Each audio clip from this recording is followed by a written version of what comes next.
कौरवी नाम, वो किसने दिया है? राहुल संकतन ने। ठीक है, अगर बात करते हैं खड़ी बोली, खड़ी बोली नाम किसने दिया है? तो खड़ी बोली नाम दिया है आपका धीरेन्द्र वर्मा ने।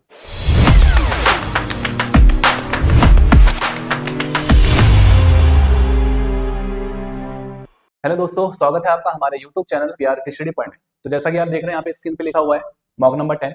इससे पहले भी आपको पता है कि आपके लिए ही हम मॉक लाते रहते हैं, जो हमारे कोचिंग इंस्टीट्यूट में जो मॉक कराए जाते हैं उनकी ही वीडियो, उनकी ही रिकॉर्डेड जो वीडियो होती है आपके लिए हम लाते रहते हैं। ठीक है, तो हमारे यूट्यूब चैनल में 8 वीडियो मॉक की पड़ी हुई है। ठीक है, एक आपका पेपर की वीडियो बननी बाकी है जो 9 नंबर का मॉक है, तो ये आपका 10 नंबर का मॉक है। ठीक है, तो आज ही हमारे कोचिंग इंस्टीट्यूट में आपका पेपर कराया गया था, तो वही वीडियो हम आपके लिए आज लाए हैं। ठीक है, तो कुल आपके 100 क्वेश्चन होंगे, इसमें बहुत ही इंपॉर्टेंट होंगे। ठीक है, तो सभी क्या है, ध्यान से देखेंगे क्वेश्चन को। ठीक है, तो चलिए हम करते हैं स्टार्ट पहले क्वेश्चन से। क्वेश्चन नंबर 1 क्या है? तुलनात्मक रूप से निम्नलिखित में से कौन सा विशेषण की अवस्था नहीं है? है ना, विशेषण की अवस्था नहीं है तुलना के आधार पे। गुणात्मक, उत्तरावस्था, उत्तम अवस्था और मूल अवस्था। तो आंसर इसका आपका पहला वाला है। ठीक है, क्योंकि तुलना के आधार पे 3 प्रकार के विशेषण होते हैं। एक होता है मूलावस्था, सेकंड होता है आपका उत्तरावस्था और थर्ड होता है आपका उत्तमावस्था। जब किसी एक व्यक्ति, स्थान, वस्तु की विशेषता के आधार पे एक वाक्य गढ़ा जाता है या लिखा जाता है, बनाया जाता है, तो वहां पे जो विशेषण का जो प्रकार होता है, अवस्था होती है, उसको कहते हैं हमारा मूलावस्था। जैसे महेश अच्छा विद्यार्थी है ना, तो यहाँ पे महेश की एक विशेषता बताई गई है, सामान्य विशेषता बताई गई है। तो यहाँ पे जो अच्छा शब्द है विशेषण के रूप में, वो किस रूप में आ रहा है? मूलावस्था। ठीक है, तो इस मूलावस्था में क्या होता है? तुलना नहीं होती। दो स्थान, दो व्यक्ति, दो वस्तुओं के बीच तुलना नहीं होती है। तो जहां पे तुलना होगी, जहां पे भी क्या होगी? तुलना होगी। जैसे महेश सुरेंद्र से अधिक सुंदर है, महेंद्र क्या है? सुरेंद्र से अधिक सुंदर है, तो जहां तुलना होगी वहां पे विशेषण की अवस्था कहलाएगी उत्तरा। और जहां पे किसी व्यक्ति, स्थान, वस्तु को सभी या व्यक्ति, वस्तु, स्थान से सर्वश्रेष्ठ बताया जाएगा, वहां पे होती है कौन सी? उत्तम अवस्था। जैसे महेंद्र कक्षा में उपस्थित सभी विद्यार्थियों में सबसे सुंदर है ना, तो सभी विद्यार्थी उपस्थित है, उनमें सबसे सुंदर, सर्वश्रेष्ठ सुंदर तो किसको बताया गया है? महेंद्र को। तो ऐसी अवस्था आपकी कौन सी होती है? उत्तम, सबसे उत्तम बता दिया जाता है। ठीक है, तो इसका आंसर क्या है आपका? पहला वाला। चलिए क्वेश्चन नंबर देखते हैं आपका सेकंड क्या है? जिन संज्ञा शब्दों से किसी व्यक्ति अथवा वस्तु के गुण, धर्म, दोष, शील, स्वभाव, अवस्था, भाव, फीलिंग, भाव, संकल्पना आदि का बोध होता है, उसे क्या कहते हैं? कौन सी संज्ञा उसको कहा जाता है? तो बात हो रही है गुण की, धर्म की, दोष की, शील की, स्वभाव की और भाव। भाव का मतलब होता है फीलिंग, स्वभाव। ठीक है, फीलिंग। तो आपको पता है इसका आंसर क्या होना चाहिए? भाववाचक संज्ञा। ठीक है, भाववाचक संज्ञा, ना समूहवाचक, ना जाति, ना आपका व्यक्तिवाचक। चलिए अगला क्वेश्चन देखते हैं, थर्ड। क्वेश्चन नंबर क्या है? थर्ड। क्वेश्चन नंबर थर्ड है, उभयलिंगी शब्दों में लिंग की पहचान होती है, मतलब लिंग की पहचान करने का आधार क्या होता है? संज्ञा, क्रिया, विशेषण या आपका सर्वनाम। तो इसका आंसर क्या होना चाहिए? इसका आंसर है हमारा क्रिया, क्योंकि उभयलिंग शब्द आपको पता क्या होते हैं। वैसे हिंदी में आपके 2 प्रकार के लिंग होते हैं, एक पुल्लिंग होता है और एक स्त्रीलिंग, है ना। जिन शब्दों से पुरुष जाति का भेद होता है, जिन शब्दों से पुरुष जाति का पता चलता है, वो पुल्लिंग शब्द कहलाते हैं, और जिन शब्दों से स्त्री जाति का बोध होता है, उसको क्या कहते हैं? स्त्रीलिंग कहते हैं। ठीक है, उभयलिंग शब्द क्या होता है? उभयलिंग शब्दों में मेनली आपके मुख्य रूप से आते हैं सभी पद, है ना। सभी क्या आते हैं? पद। जैसे आपका राष्ट्रपति हो गया, प्रधानमंत्री हो गया आपका, है ना, प्रधानमंत्री हो गया। तो जितने भी आपके पद होते हैं, तो वो सब किस में आते हैं? आपके उभयलिंग में। अब इसका आधार कैसे पता चलेगा? पुल्लिंग है, स्त्रीलिंग? हम कह रहे हैं इसका आधार क्रिया है। कैसे पता चलेगा? जैसे राष्ट्रपति पुल्लिंग है, स्त्रीलिंग, कैसे पता चलेगा? उसकी क्रिया बताई जाए। राष्ट्रपति आ रही है, तो रही है क्रिया चूंकि स्त्रीलिंग है, इसका मतलब ये क्रिया स्त्रीलिंग किसके लिए आई है? स्त्रीलिंग शब्द के लिए, है ना। जो आपका उभयलिंग शब्द है, इसका मतलब राष्ट्रपति शब्द क्या है? यहाँ पे क्या है? यहाँ पे एक तरह से स्त्रीलिंग है क्रिया के आधार पर। इसकी जगह ये हो सकता था राष्ट्रपति आ रहे हैं, क्रिया बता देगी राष्ट्रपति क्या है? पुरुष है या पुल्लिंग है। ठीक है, तो क्रिया होती है आधार, क्रिया होती है इसका क्या? आधार। चलिए अगला क्वेश्चन देखते हैं आपका चौथा, कि किस वाक्य में संप्रदान कारक का प्रयोग किया गया है? संप्रदान कारक का प्रयोग किया गया है, और संप्रदान कारक की जो आपका कारक चिन्ह होता है, वो होता है हमारा के लिए। ठीक, लेकिन कहीं कहीं को का प्रयोग भी होता है, वो हम देखते हैं इसमें ऐसा कोई वाक्य है। तो पहला क्या है? मैंने समाचार पत्र के माध्यम से जानकारी प्राप्त की, है ना। तो माध्यम से, है ना, जानकारी प्राप्त करने का जो आधार था, जिसकी वजह से जानकारी प्राप्त की है, जो साधन है, वो क्या है? समाचार पत्र। तो समाचार पत्र के माध्यम से, है ना। तो इस प्रकार के वाक्यों में कौन सा कारक आता है आपका, कर्ण कारक होता है। इसमें क्या कर्ण कारक है, पेट के वास्ते मनुष्य क्या नहीं करता, वास्तविक अर्थ क्या है, पेट के वास्ते का मतलब पेट के लिए, यहाँ पे क्या इसका अर्थ है के लिए, मतलब पेट के लिए मनुष्य क्या नहीं करता। संप्रदान कारक की पहचान क्या है, के लिए आता है। तो इसका आंसर आपका सेकंड वाला है। बाकी थर्ड देखते हैं, माँ बच्चे को खाना खिला रही है, क्या खिला रही है, खाना, को आ रहा है, कर्म कारक हो जाएगा। मैं अभी 2 मिनट में आता हूँ, 2 मिनट में आता हूँ, बात समय की हो रही है ना, 2 मिनट में। और अधिकरण, अधिकरण कारक की पहचान होती है में या पर, समय का बोध होता है उसमें, तो इसमें कौन सा कारक है, अधिकरण। बाकी इसका आंसर आपका सेकंड वाला। चलिए क्वेश्चन नंबर देखते हैं अगला, फिफ्थ क्वेश्चन नंबर 5 कि कौन सा सर्वनाम वस्तुतः पुरुषवाचक, पुरुषवाचक सर्वनाम का ही भेद होता है, परंतु कुछ विद्वान इसे अलग मानते हैं, कुछ विद्वान अलग मानते हैं, लेकिन कहीं कहीं पुरुषवाचक का भेद इसको माना गया। संबंध, निज, निश्चय आपका प्रश्नवाचक। तो इसका जो आंसर है वो हमारा निजवाचक है ना, निजवाचक। और आपको पता है निजवाचक सर्वनाम क्या होता है, इसकी पहचान होती है स्वयं, खुद, स्वतः, अपने आप, है ना, ये सारे शब्द होते हैं निजवाचक सर्वनाम होते हैं। बाकी संबंधवाचक आपको पता है जो, सो, जो या सो का प्रयोग होता है। निश्चयवाचक में आपको पता है यह, वह, ये, वे आदि शब्दों का प्रयोग। प्रश्नवाचक में आपको पता है प्रश्नवाचक शब्दों का प्रयोग होता है इसमें, ठीक है। इसका आंसर क्या है, सेकंड वाला। चलिए निम्न विकल्पों में से किसमें व्युत्पन्न धातु शब्द का प्रयोग किया गया है, व्युत्पन्न धातु शब्द का प्रयोग किया गया है। व्युत्पन्न धातु जब भी आएगा तो याद रखना, इसमें आप ऐसे शब्द लोगे जो प्रेरणार्थक क्रिया रूपी होते, प्रेरणार्थक क्रिया रूपी। अब प्रेरणार्थक क्रिया रूपी शब्द या उसमें वाक्य कैसा आता है वो आपको पता है, जब कर्ता स्वयं कार्य न करके किसी अन्य संज्ञा से कार्य करवाता है तो वहां पे क्रिया का जो रूप होता है प्रेरणार्थक क्रिया होती है, ठीक है। तो ऐसा ही वाक्य आपको इसमें छांटना है, मैंने आपको पहचान बता दी है, ठीक है। तो कौन सा है ऐसा वाक्य, तो इसमें जो वाक्य है वो है महेंद्र ने, सेकंड वाला, महेंद्र ने सोहन से कार्य करवाया, है ना। महेंद्र ने खुद कार्य ना करके किससे कार्य करवाया, सोहन से। इस वाक्य में व्युत्पन्न धातु का प्रयोग हुआ है, ठीक, ये आप याद रखेंगे। बाकी हथियाना आपको पता है, जो हथियाना शब्द है वो आपका हाथ शब्द से बना है ना, हाथ शब्द से बना है, तो ये आपकी नाम धातु का प्रयोग है। सेकंड, थर्ड में नाम धातु का प्रयोग है ना, इंपॉर्टेंट है आपका ये वाला जो मैंने बताया आंसर। बाकी इसका क्या है, सेकंड। चलिए क्वेश्चन नंबर देखते हैं आपका 7 क्या है, कि किस विकल्प में तात्कालिक वर्तमान, है ना, तात्कालिक, और इसको आप हिंदी में कहते हो, सॉरी, और इसको आप इंग्लिश में कहते हो प्रेजेंट कंटिन्यूअस, है ना। जब वर्तमान काल में क्रिया गतिमान होती है, तात्कालिक मतलब तत्काल क्रिया हो रही है, गतिमान है, कंटिन्यूअस है। देख देखते हैं पहला, चलो देखते हैं इसका आंसर क्या है। तो इसका आंसर मैंने आपको हिंट दे दिया है, आंसर आपको पता होना चाहिए। यह है लता मंगेशकर गीत गा रही है, क्रिया गतिमान है ना, और पहचान होती है रहा है, रही है, रहे हैं। बाकी पहला देखते हैं, राधा प्रतीक्षा करती होगी, करती होगी पक्की बात नहीं है भाई, करती होगी, संदिग्ध वर्तमान हो जाएगा। जापान उस घटना को भूल चुका है, चुका है, चुकी है, चुके हैं, ये पहचान होती है पूर्ण वर्तमान काल की, है ना, पूर्ण वर्तमान काल की, पूर्ण वर्तमान काल की। आगे है गाय मीठा दूध देती है, गाय मीठा दूध देती है, क्रिया के अंत में ता है, ती है, ते है आता है, वो पहचान है सामान्य वर्तमान की, जिसको आप सिंपल प्रेजेंट या प्रेजेंट इंडेफिनिट टेंस भी कहते हैं, ठीक। चलिए अगला देखते हैं क्वेश्चन नंबर 8। क्वेश्चन नंबर 8 क्या है, हम लोगों से रोज नहाया जाता है, हम लोगों से रोज नहाया जाता है, वाक्य में किस वाच्य का प्रयोग हुआ है। 3 प्रकार के वाच्य होते हैं, कर्तवाच्य, कर्मवाच्य, भाववाच्य, ठीक है। तो इसका आंसर है हमारा भाववाच्य। क्यों है भाववाच्य, भाववाच्य से सबसे पहले तो हम इसमें क्रिया देखते हैं, नहाना, नहाना क्रिया होती है हमारी आकर्मक, ठीक है, अकर्मक। कर्मवाच्य में कर्म क्रिया का प्रयोग नहीं होता, कर्तवाच्य में होता है और एक भाववाच्य में होता है, ठीक। अब कर्तवाच्य इसका आंसर इसलिए नहीं है क्योंकि कर्ता के बाद से लगा है, हम लोगों के बाद क्या लगा है, से लगा है। तो जब भी ऐसी स्थिति होती है कर्ता के बाद से लगा होता है या द्वारा लगा होता है, उसमें कर्ता प्रधान नहीं रहता। अब कर्ता प्रधान नहीं है, कर्ता प्रधान नहीं है तो कर्तवाच्य भी नहीं, तो एक ही बचा आपका भाववाच्य, ठीक है। इसमें आपको पता कर्म क्रिया भी आती है और से या द्वारा भी आता है कर्ता के बाद। बाकी नकारात्मक का भाव हो ना नहीं हो ये जरूरी नहीं है भाववाच्य में, ठीक है, इस प्रकार के वाक्य भी आते हैं। तो इसका आंसर आपका थर्ड। क्वेश्चन नंबर आपका 9,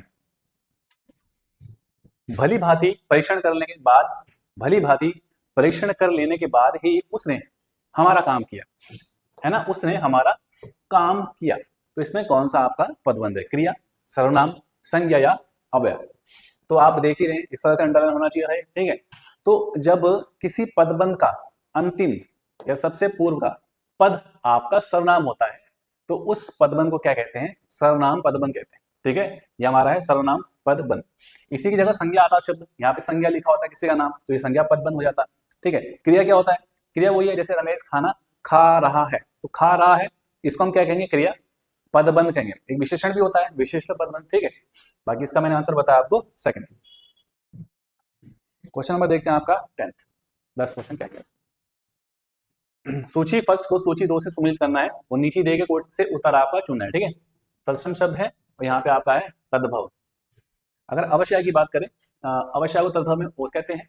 मृगांक, मृगांक को क्या कहते हैं? आपका तद्भव में बैंकी कहते हैं। दुर्लभ एक बार पेपर में आ भी चुका है, दुर्लभ। तो दुर्लभ क्या है भाई? तद्भव है दुल्हा, ठीक है। परपटा, परपटा का तद्भव रूप है आपका पराठा।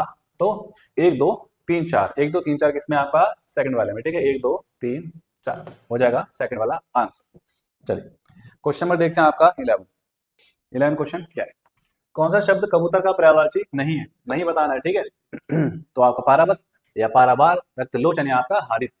कबूतर का जो पर्यायवाची नहीं है तो वो हो जाएगा हमारा पारावार, ठीक है। पारावार, पारावार किसका पर्यायवाची है भाई? समुद्र का। समुद्र भी कहते हैं इसको, ठीक है। सागर भी हो सकता है, सागर भी हो सकता है, और आपका सीमा भी हो सकता है। बाकी कबूतर की अगर बात करें तो कुछ और पर्यायवाची भी होते हैं इसके, जैसे कपोत, एक कपोत होता है और एक होता है आपका परेवा, ठीक है। एक कपोत भी होता है और एक परेवा भी होता है, ये भी आप याद रखेंगे, ठीक है। चलिए नेक्स्ट वन पे देखते हैं। नेक्स्ट वन क्या है?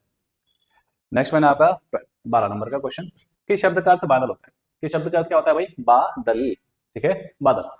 तो पहचान भी है ऐसी, बादल के जो भी पर्यायवाची होते हैं उनके अंत में दा लगा होता है, ठीक है। तो इसका आंसर आपका अम्बुद है।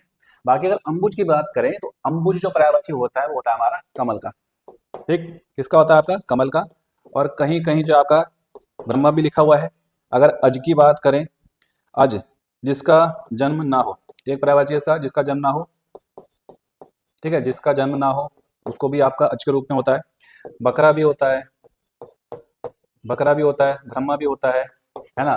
दशरथ के पिता का नाम भी है, दशरथ पिता, दशरथ के पिता का नाम भी है। अगर अम्बुदी की बात करें, अम्बुदी आपका समुद्र का पर्यायवाची, ठीक है। अम्बुदी किसका है? समुद्र का पर्यायवाची।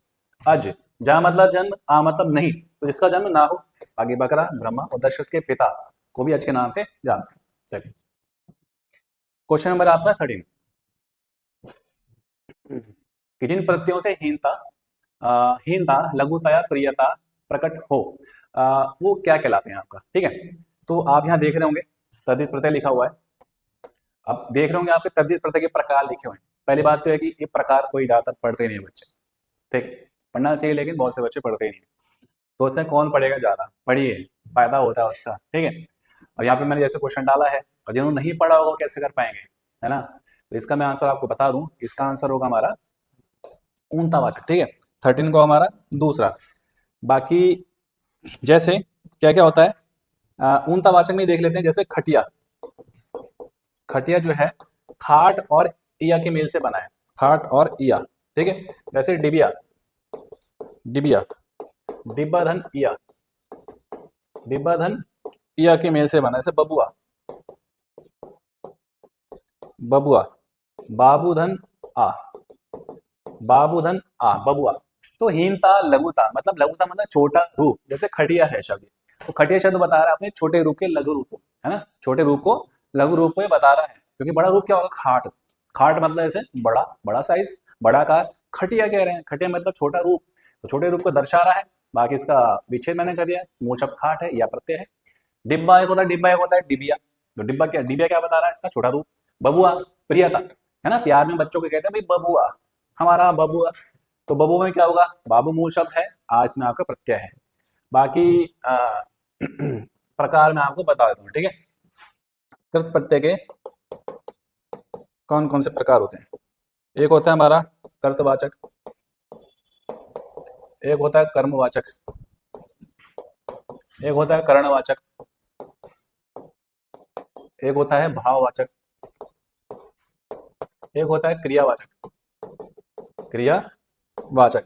अगर तद्धित प्रत्यय की बात करूं मैं, तद्धित प्रत्यय की बात करूं तो इसमें भी होता है आपका तो इसमें होता है कर्तवाचक, भावगुणवाचक, भावगुणवाचक होता है अपत्यवाचक, अपत्यवाचक होता है, और एक होता है आपका स्त्रीवाचक। ठीक है, स्त्रीवाचक, स्त्रीवाचक। तो इसका आंसर क्या बताया मैंने आपका? सेकंड वाला। चलिए अगले क्वेश्चन की तरफ बढ़ते हैं, जो आपका है 14 क्वेश्चन है, पहाड़ी भाषा की किस बोली में राजस्थानी भाषा का विशेष प्रभाव है तथा इसमें साहित्य रचना भी की गई है, ठीक है। तो पहाड़ी भाषा में आपको मुख्य रूप से दो होती है, वैसे कहीं के तीन का प्रयोग भी है ना। एक तो पूरी पहाड़ी, मध्यवर्ती पहाड़ी, पश्चिम पहाड़ी।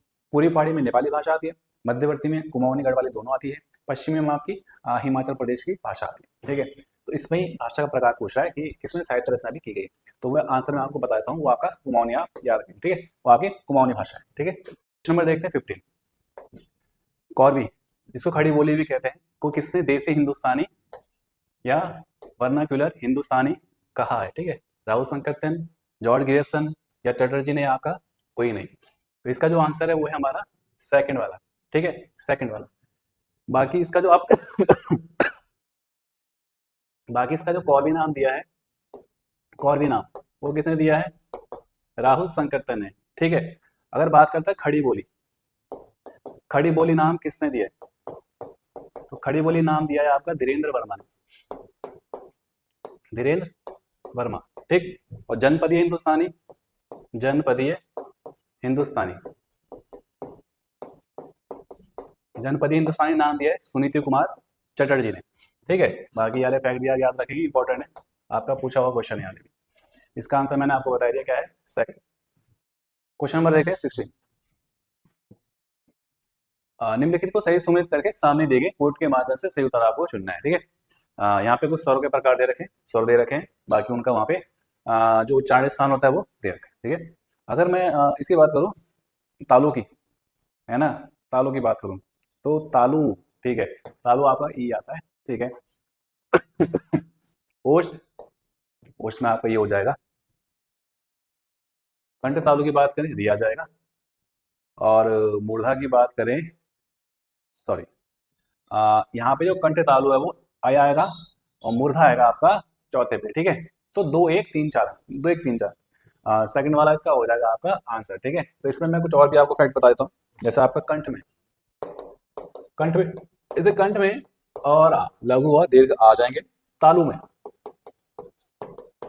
लघु और दीर्घ ई आ जाएंगे, मूर्धा में, मूर्धा में आपका री आ जाएगा, ओष्ठ में दोनों ऊ आ जाएंगे। ठीक है, कंठ तालु में हासु और दीर्घ ए आ जाएंगे। ठीक है, कंठोष्ठ में, कंठोष्ठ में ओ और औ। ठीक है, ओ और औ आ जाएंगे। ठीक है, चलिए अगला देखते हैं क्वेश्चन नंबर 17।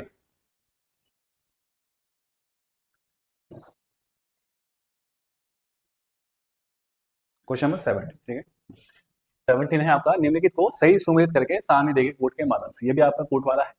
ठीक है, इसमें उपभाषा लिखी है, और ये उपभाषा किस बोली से संबंधित है वो आपको यहाँ पे मिलान करना है। ठीक है, ठीक है, चलिए अगर पश्चिमी की बात करें तो पश्चिमी जो राजस्थानी है वो आती है आपकी मारवाड़ी के अंदर। ठीक है, पूर्वी, पूर्वी आती है ढूंढाड़ी, जिसको जयपुरी के नाम से भी जानते हैं। ठीक है, दक्षिणी, दक्षिणी आती है आपकी मालवी, और उत्तरी आएगी आपकी मेवाती। ठीक है, क्या मैच हो रहा है? 3 1 4 2, 3 1 4 2। ठीक है, सेकंड वाला 3 1 4 2 हो जाएगा इसका आंसर। ठीक है, चलिए चलिए नेक्स्ट देखते हैं आपका 18, क्वेश्चन नंबर 18 है कि भारत में एफएम की शुरुआत कब की गई थी? एफएम की शुरुआत कब की गई थी? 93, 36, 57 या आपका 1930। तो इसका आंसर है आपका पैरा वाला, है ना, इंपॉर्टेंट डेट है वो, आप इसको याद रखें, 1993। चलिए अगले क्वेश्चन की तरफ बढ़ते हैं, जो आपका है 19 क्वेश्चन क्या है, चलिए देखते हैं कि वह शासकीय पत्राचार, वह शासकीय पत्र जिसके माध्यम से कार्यालय के वरिष्ठ अधिकारी द्वारा, कार्यालय के वरिष्ठ, है ना, सीनियर जो आपका अधिकारी होता है, अपने अधीनस्थ, अपने जो जूनियर अधिकारी होते हैं उनको विभिन्न सेवा संबंधी सूचना जारी की जाती है किस पत्र के माध्यम से, है ना। एक कार्यालय की बात हो रही है और सूचना जारी हो रही है, तो आप इसको आंसर करेंगे कार्यालय का जो आदेश होता है ना, वही आपका उच्च अधिकारी द्वारा निम्न अधिकारियों को विभिन्न पहलुओं पर ध्यान आकर्षित करने के लिए एक तरह से पत्र लिखा जाता है, ठीक है। नोटिफिकेशन होता है आपका, अनुस्मरण होता है आपका, कार्यालय ज्ञापन होता है। इसमें जो आपका थर्ड वाला है अनुस्मरण पत्र, इसको आप इंग्लिश में कहते हो रिमाइंडर, है ना। जब इसे आप इंग्लिश में कहते हो रिमाइंडर। जब पत्र भेजा जाता है और उस पत्र का अनुकूल जवाब नहीं मिलता है या उचित समय में जवाब नहीं मिलता है, अनुकूल की बात नहीं करेंगे, हाँ, उचित समय में जवाब नहीं मिलता है, तो पूर्व पत्र की याद दिलाने के लिए जो एक पुनः एक पत्र लिखा जाता है उसको कहते हैं रिमाइंडर, अनुस्मरण पत्र उसको कहा जाता है, ठीक है। चलिए क्वेश्चन नंबर देखते हैं आपका 20। जब विषय एक हो, जब क्या हो, विषय एक, प्रेषण एक, भेजने वाला भी एक, लेकिन पाने वाले अलग अलग हो, मतलब विभिन्न विभाग या विभिन्न अधिकारियों को भेजा जा रहा है, तब सरकारी पत्र के किस रूप का प्रयोग किया जाता है। समझिए आप, सब्जेक्ट एक है, टॉपिक एक है ना, मतलब सूचना एक है, वही सूचना विभिन्न विभागों वही सूचना विभिन्न विभागों या विभिन्न अधिकारियों को भेजी जाती है ना। तो उस संबंध में किस पत्र का प्रयोग किया जाता है, गश्ती, पावती आदि सूचना या आपका टिप्पणी। इसमें याद रखोगे, इसे कहते हैं आपका गश्ती, ठीक है। हर जगह गश्त करता है वही है, ठीक है। इसको परिपत्र भी कहते हैं, सर्कुलेट होता है, ठीक है। तो पावती नहीं है, अधिसूचना नहीं है, टिप्पणी भी नहीं है। इसमें पावती में बताता हूँ पावती क्या होता है। पावती होता है जैसे फॉर एग्जाम्पल एक आपने पत्र लिखा पीएम मोदी के जो आपके एक बार आपने, जैसे पावती के बारे में बता देता हूँ, जैसे आपने किसी अधिकारी की बारे में, भ्रष्टाचार के बारे में, उस अधिकारी से संबंधित डिपार्टमेंट, है ना, के बारे में एक पत्र लिखा, किसको, सीएम के नाम पत्र लिखा, है ना, सीएम के नाम को संबोधन करके पत्र लिखा। तो जब पत्र आपका सीएम कार्यालय पहुंचता है तो पत्र पहुंचने के बाद जो है पत्र भेजने वाले के पास पुनः एक पत्र आता है। क्या होता है वो, कि भैया आपका पत्र यहाँ पहुंच गया है, इस संबंध में हम उचित कार्य कर रहे हैं, या यथासंभव जो भी हमारे जो भी हमसे हो सकता है या जो भी आपका कानून के तहत होता है वो हम करें। मतलब पत्र प्राप्ति के बाद पत्र भेजने वाले को ये एक तरह से सूचना दी जाती है कि आपका पत्र यहाँ पहुंच गया है ना, इस संबंध में कार्रवाई की जाएगी। तो आपका वो पावती होता है। टिप्पण होता है एक तरह से सरकारी पत्र से संबंधित किसी विषय को नियमानुसार निपटाने संबंधित जो एक तरह से पत्राचार होता है वो आपका होता है, आपका टिप्पण होता है, ठीक है, वो आपका होता है टिप्पण। तो इसका आंसर मैंने बताया आपका फर्स्ट 21, ठीक है। निम्न में से गलत कथन का आपका चयन करना है। पहला है 1987 में ओली में प्रतिवर्ष गढ़वाल मंडल विकास निगम द्वारा इसकी मौसम मनाया जाता है, ठीक है। सेकंड, ओली में शीतकालीन हिम क्रीड़ा स्थल एवं रज्जु मार्ग का शुभारंभ 1983 में इंदिरा गांधी ने किया था। थर्ड, ओली रोपवे एशिया का सबसे लंबा ऊंचाई पे स्थित है भाई रोपवे। फोर्थ, ओली के अलावा उत्तराखंड राज्य में अन्य स्कीइंग स्थल है ही नहीं। ऐसे कैसे हो सकता है, बहुत सारे आपके पता है। उत्तराखंड एक पर्वतीय राज्य है, पर्वतीय क्षेत्र है ना, बर्फबारी खूब होती है सर्दियों में, तो स्कीइंग स्थल का एक ओली नहीं हो सकता। हाँ, सबसे प्रमुख ओली है, लेकिन अन्य स्कीइंग स्थल भी आपकी हैं, ठीक है। तो गलत बताना है, तो गलत आपका चौथा वाला हो जाएगा, गलत है आपका चौथा। चलिए नेक्स्ट क्वेश्चन की तरफ बढ़ते हैं। नेक्स्ट क्वेश्चन आपका 22 कि कोड के आधार पे बताइए इनमें से कौन सा जो है उत्तराखंड राज्य का फुटबॉल खिलाड़ी है। राम बहादुर चौधरी, तिलोक सिंह बसेड़ा, रमेश सिंह रावत या वीर बहादुर गुरुंग। तो इसमें से चारों ही फुटबॉल के खिलाड़ी, ठीक है, चार। आंसर हो जाएगा चौथा। अगर मैं और फुटबॉल खिलाड़ियों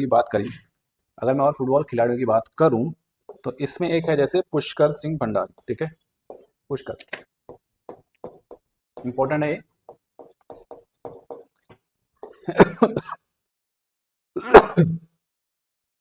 एक है प्रताप सिंह पटवाल, ठीक, ये भी इंपॉर्टेंट।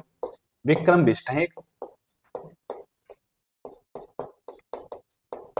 मनीष मैठाणी,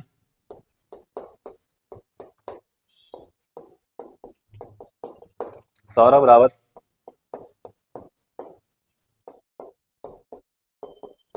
आशीष बिष्ट, ठीक, आशीष बिष्ट। तो अन्य खिलाड़ियों के नाम भी मैंने आपको यहाँ पे लिखे हैं, ठीक। इसका आंसर मैंने बताया बाकी आपको चौथा वाला। चलिए अगला क्वेश्चन है 23। 23 एक पुस्तक का नाम दे रखा है और इस पुस्तक का नाम है भाई पहाड़ की पुकार। पहाड़ की पुकार पुस्तक प्रदेश के किस पर्वतारोही द्वारा लिखित है? सारे सारे यहाँ पे आपके पर्वतारोही ही दे रखे, ठीक है। तो इसका आंसर आपका चंद्र प्रभा एतवाल, जो दयारा बुग्याल को विश्व पर्यटन मानचित्र पर लाने का श्रेय भी इनको जाता है ना। अगर दयारा बुग्याल की बात आई ही है तो मैं बता देता हूँ, दयारा बुग्याल में एक उत्सव मनाया जाता है, इसको अठोड़ी उत्सव कहते हैं, माखन की होली भी कहते हैं, और जिसे चंदन सिंह राणा ने एक तरह से उसका प्रारंभ किया, ठीक है। तो इसका आंसर आपका सेकंड वाला। अगला क्वेश्चन आपका 24। 24 है कि एक नाली जमीन, एक नाली जमीन होती है कितने वर्ग मीटर, है ना, कितने वर्ग मीटर के लगभग होती है एक नाली। तो एक नाली बराबर आप याद रखेंगे, तो इसका आंसर आपका सेकंड वाला, ठीक है, 200 वर्ग मीटर, ठीक है। अगले प्रश्न की तरफ बढ़ते हैं। प्रश्न नंबर आपका 25। 25 क्या है? उत्तराखंड राज्य का वह स्थान उत्तराखंड राज्य का वह स्थान जिसे हर्षिल के बाद भैरव घाटी भी कहते हैं, भैरव घाटी भी कहते हैं, और यहाँ पे जाड़ गंगा पर भारत का सबसे ऊंचा पुल स्थित है, वो कौन सा आपकी जगह है? मनेरी, लंका, भटवाड़ी, आपका दराली। इसका आंसर आपका लंका। अगर उत्तरकाशी में आप जाएंगे तो आप देखेंगे कि भागीरथी नदी, भागीरथी नदी के दाएं किनारे पे आके नदी मिलती है, इसका नाम क्या है? जाड़ गंगा या जद गंगा, है ना। इसी नदी के किनारे वो बना हुआ है, नदी के किनारे पहाड़ियों से लगा हुआ एक लकड़ी का एक तरह से रास्ता बना रखा है, जिसको गर्तांगली कहते हैं, है ना। और इसी प्राचीन रास्ते से होते हुए प्राचीन काल में भोटिया जनजाति तिब्बत से व्यापार भी करती थी। अब उसी स्थान को, उसी रूट को एक तरह से टूरिज्म के दृष्टिकोण से, है ना, देखते हुए एक तरह से उसको विकसित किया गया है। तो वो आपका यहाँ पे लंका जगह है, लंका भी कहते हैं इसको, भैरव घाटी भी कहते हैं, आपका भैरव घाटी भी कहते हैं, ठीक है। इसका आंसर क्या आपका सेकंड वाला। चलिए क्वेश्चन नंबर है आपका 26। उत्तराखंड के 4 धाम जो है ऊंचाई के बढ़ते क्रम में लगाना है, ऊंचाई के बढ़ते क्रम में। सबसे नीचे वाला पहला आएगा, सबसे नीचे वाला पहला आएगा, उसके बाद सबसे ऊंचा वाला सबसे लास्ट में आएगा, ठीक। तो अगर बात करें, पहले आपका गंगोत्री आता है, ठीक है, गंगोत्री आता है, सेकंड पे आपका बद्रीनाथ आता है, ठीक। थर्ड पे आपका यमुनोत्री, एक बचा आपका चौथा, ठीक है। तो क्या होना चाहिए? A B D C, A B D C, ठीक है, ये वाला है पहला वाला, ए बी डी सी। इसके साथ एक और पॉइंट है कि जो 4 धाम यात्रा की जाती है, उस यात्रा करने का क्रम क्या है? सबसे पहले कहाँ जाया जाता है भाई, है ना, गंगोत्री जाओगे आप सबसे पहले, या सबसे पहले बद्रीनाथ जाओगे, तो उसका एक शॉर्टकट मैंने आपको बताता हूँ।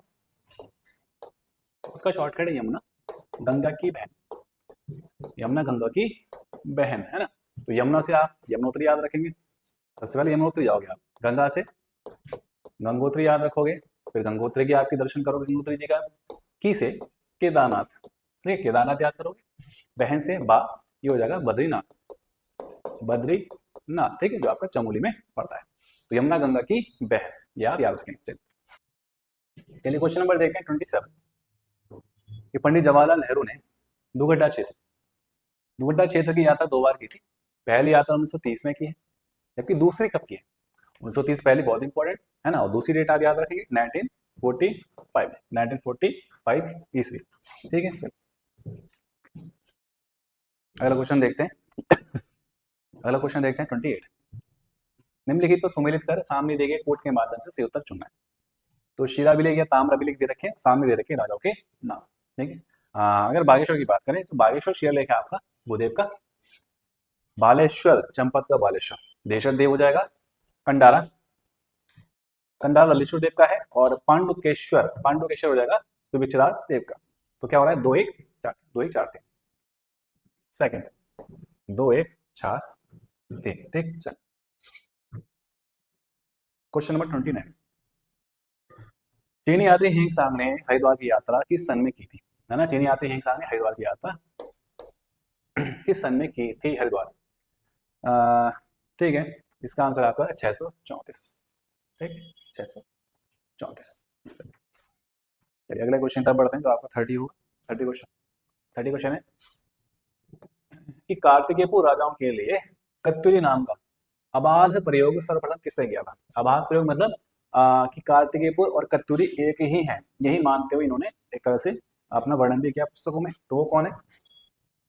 तो वो वही है जिन्होंने उत्तराखंड का इतिहास, है ना, लिखा है और प्रमुखता से लिखा है, उसी नगर अन्य इतिहासकारों ने की है। एक पॉइंट इसमें और आता है, ब्रह्मवश। अगर क्वेश्चन पूछता है ब्रह्मवश, है ना, मतलब गलती से, कार्तिकेय के लिए कत्यूरी का शब्द का प्रयोग किसने किया है, ब्रह्मवश की बात होगी, तो उसका आंसर होगा शिव प्रसाद। आबाद रूप से प्रयोग की बात होगी तो उसका आंसर होगा आपकी एटकिंसन। ठीक है, चलिए क्वेश्चन नंबर देखते हैं 31।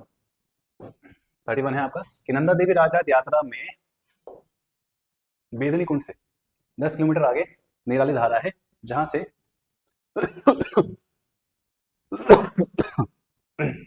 जहां से महिलाएं यात्रा में सम्मिलित नहीं होती, है ना। कौन किस नाम से जाना जाता है, कौन सा एक स्थल है जहाँ के आगे जो है महिलाएं यात्रा में सम्मिलित नहीं होती है। ठीक है, वो है आपका पातर नचौड़िया। ठीक है, पातर नचौड़िया। बाकी शीला समुद्र की बात करूं मैं आपका, शीला तो आपका 16वां पड़ाव है। ठीक है, कौन सा आपका 16वां पड़ाव। बाकी 31 में अगर मैं और पॉइंट आपको बताऊं, ये यात्रा कहाँ से कहाँ तक है भैया, नौटी से आपकी होमकुंड तक। ठीक है, कहाँ से, नौटी प्रथम पड़ाव, होमकुंड आपका अंतिम। ठीक है, कुल कितने किलोमीटर लंबी आपकी यात्रा है, 280 किलोमीटर, और लगभग कितने दिन लग जाते हैं यात्रा पूर्ण करने में, 19 से 20 दिन। प्रथम पड़ाव नौटी नहीं, ठीक है ना। प्रथम पड़ाव नौटी नहीं है, ठीक। अंतिम आपका हेमकुंड है। अगर प्रथम पड़ाव की बात करें तो वो आपका पड़ता है आपका ईड़ा बधानी, ईड़ा बधानी। ठीक, अंतिम मैंने आपको बता दिया। कुल अगर पड़ाव आपसे पूछता है कि कुल कितने इसमें पड़ाव पड़ते हैं, तो वो आपका 19 पड़ाव। और एशिया की सबसे लंबी यात्रा है। ठीक है, एशिया की सबसे लंबी यात्रा, सबसे लंबी यात्रा। और अंतिम बार ये यात्रा जो संपन्न हुई थी नंदा देवी, वो हुई थी 2014, और हर 12 साल के अंतराल पर होती है ना। तो अगली जो होगी वो होगी आपकी 2026 में, 24 और उसके बाद 25 26 में। ठीक है, कहाँ से कहाँ तक नौटी होमकुंड, 16 पड़ाव शीला समुद्र मैंने बताया, 280 किलोमीटर टोटल है, 19-20 दिन लगते हैं। प्रथम ईणा बधाड़ी पड़ाव है, कुल 19 पड़ाव है। एशिया की सबसे लंबी आपकी यात्रा है, 2014 में हुई थी आपकी अंतिम रूप से, अब होगी अगली 2026। ठीक, चलिए अगले क्वेश्चन की तरफ बढ़ते हैं। आपका 32 क्वेश्चन क्या है कि नंदा राजात यात्रा के संदर्भ में निम्नलिखित में से कहाँ राजेश्वरी नंदा का मिलन बधान क्षेत्र की नंदा और भोजपत्र छतौलिया से होता है। बहुत ही इंपॉर्टेंट क्वेश्चन। ठीक है, तो वह आपका नंद केसरी में, चमोली के नंद केसरी में। ठीक है, चलिए अगला आपका 33 कि अगस्त सितंबर महीने में होने वाली पैदल पवाली, पैदल जो है आपकी पवाली कांठा केदार यात्रा किन दो जिलों के मध्य होती है ना। पवाली पवाली कांठा केदार यात्रा किन दो जिलों के मध्य में आपकी होती है। तो इसका जो आंसर हो जाएगा वो होगा आपका टिहरी और आपका पौड़ी। ठीक है, टिहरी पौड़ी के मध्य में। चलिए अगले क्वेश्चन की तरफ बढ़ते हैं। तो 34 क्या है कि राज्य निर्माण आंदोलन के दौरान हुए मुजफ्फरनगर कांड से प्रभावित होकर निम्न में से किसने प्रसिद्ध कविता पहाड़ के आगे भीतर पहाड़, पहाड़ के आगे, पहाड़ के आगे भीतर पहाड़ लिखी थी, है ना। तो वो जो है, ठीक है, तो उसका आंसर आपका है बलवंत मनरा। बाकी कुछ और फैक्ट मैं आपके सामने लिख देता हूँ, जैसा आपको खटीमा कांड की डेट आपसे पूछ ले, तो 1 सितंबर 1994, 1 सितंबर 1994 हो जाएगा आपको खटीमा कांड की आपकी डेट है। ठीक है, अगर मसूरी कांड की डेट पूछ ले, मसूरी कांड, तो वो हो जाएगा 2 सितंबर 1994। मुजफ्फरनगर कांड, मुजफ्फरनगर कांड आपका वो आपका 2 अक्टूबर 1994। सिंध टापू कांड,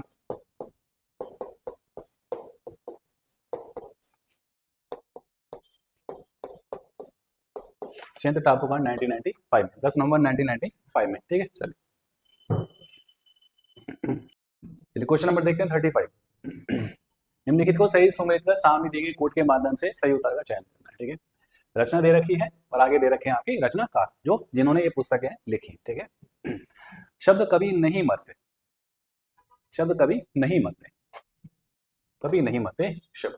ठीक, तो यह रमेश पोखरियाल निशंक। ठीक, जीवन ज्योति की बात करें, जीवन ज्योति, तो यह कमलेंदु मतीशा नरेश राय की जो आपकी रानी है, पत्नी है।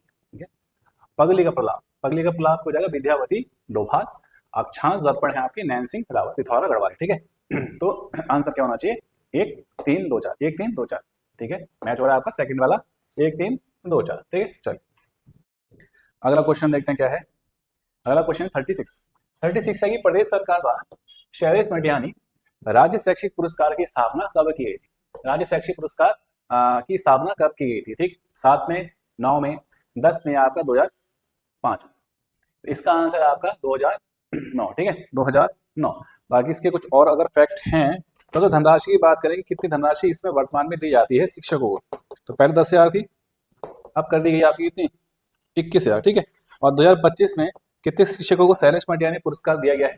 वो हो जाएगा आपके 16। ठीक है, 2025 में 16, वर्तमान धनराशि दी जाती है आपकी 21,000, और 2009 में इसकी पुरस्कार की है शुरुआत। ठीक है, चलिए अगला क्वेश्चन बढ़ते हैं आपका 37 कि चंद्र राज्य की वीना लक्ष्मी पराकाष्ठा पर कब पहुंची थी? पराकाष्ठा पर है ना, तो ये वो काल है जब चंद्र राज्य अपने एकदम से उच्चतम प्रगति पर था, और ये वही समय है जब त्रय भावर से कहते हैं 9 लाख रुपए की आय होती थी, है ना।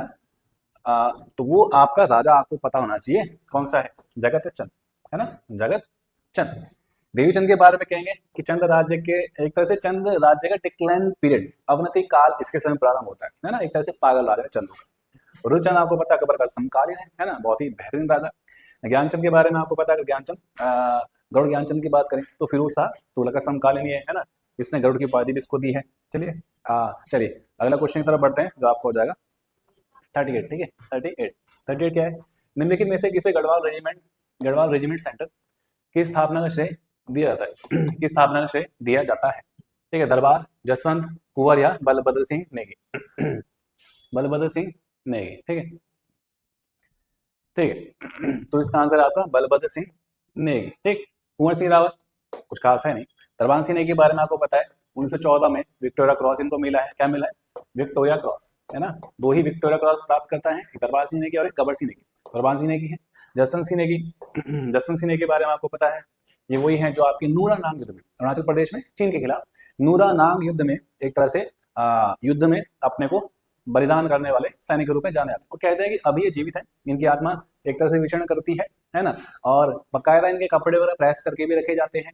इनको वर्तमान में एक तरह से मृत नहीं माना गया है ना, मृत नहीं माना गया कि कहीं ना कहीं अभी भी जीवित है, और कभी और अभी भी ये कहते हैं कि गश्त भी करते हैं, है ना, बॉर्डर के पास गश्त भी करते हैं अरुणाचल प्रदेश में। चलिए अगले क्वेश्चन की तरफ बढ़ते हैं जो आपका 39 क्वेश्चन क्या है? निम्नलिखित में से कौन सा आभूषण है जिसे गले में नहीं पहना जाता? ठीक है, बात हो रही नहीं की, नहीं पहना जाता, मतलब 3 आभूषण आपके गले के हैं। अगर बात करें देखो चंद्रहार की, हार लगा है गले में पहना जाएगा।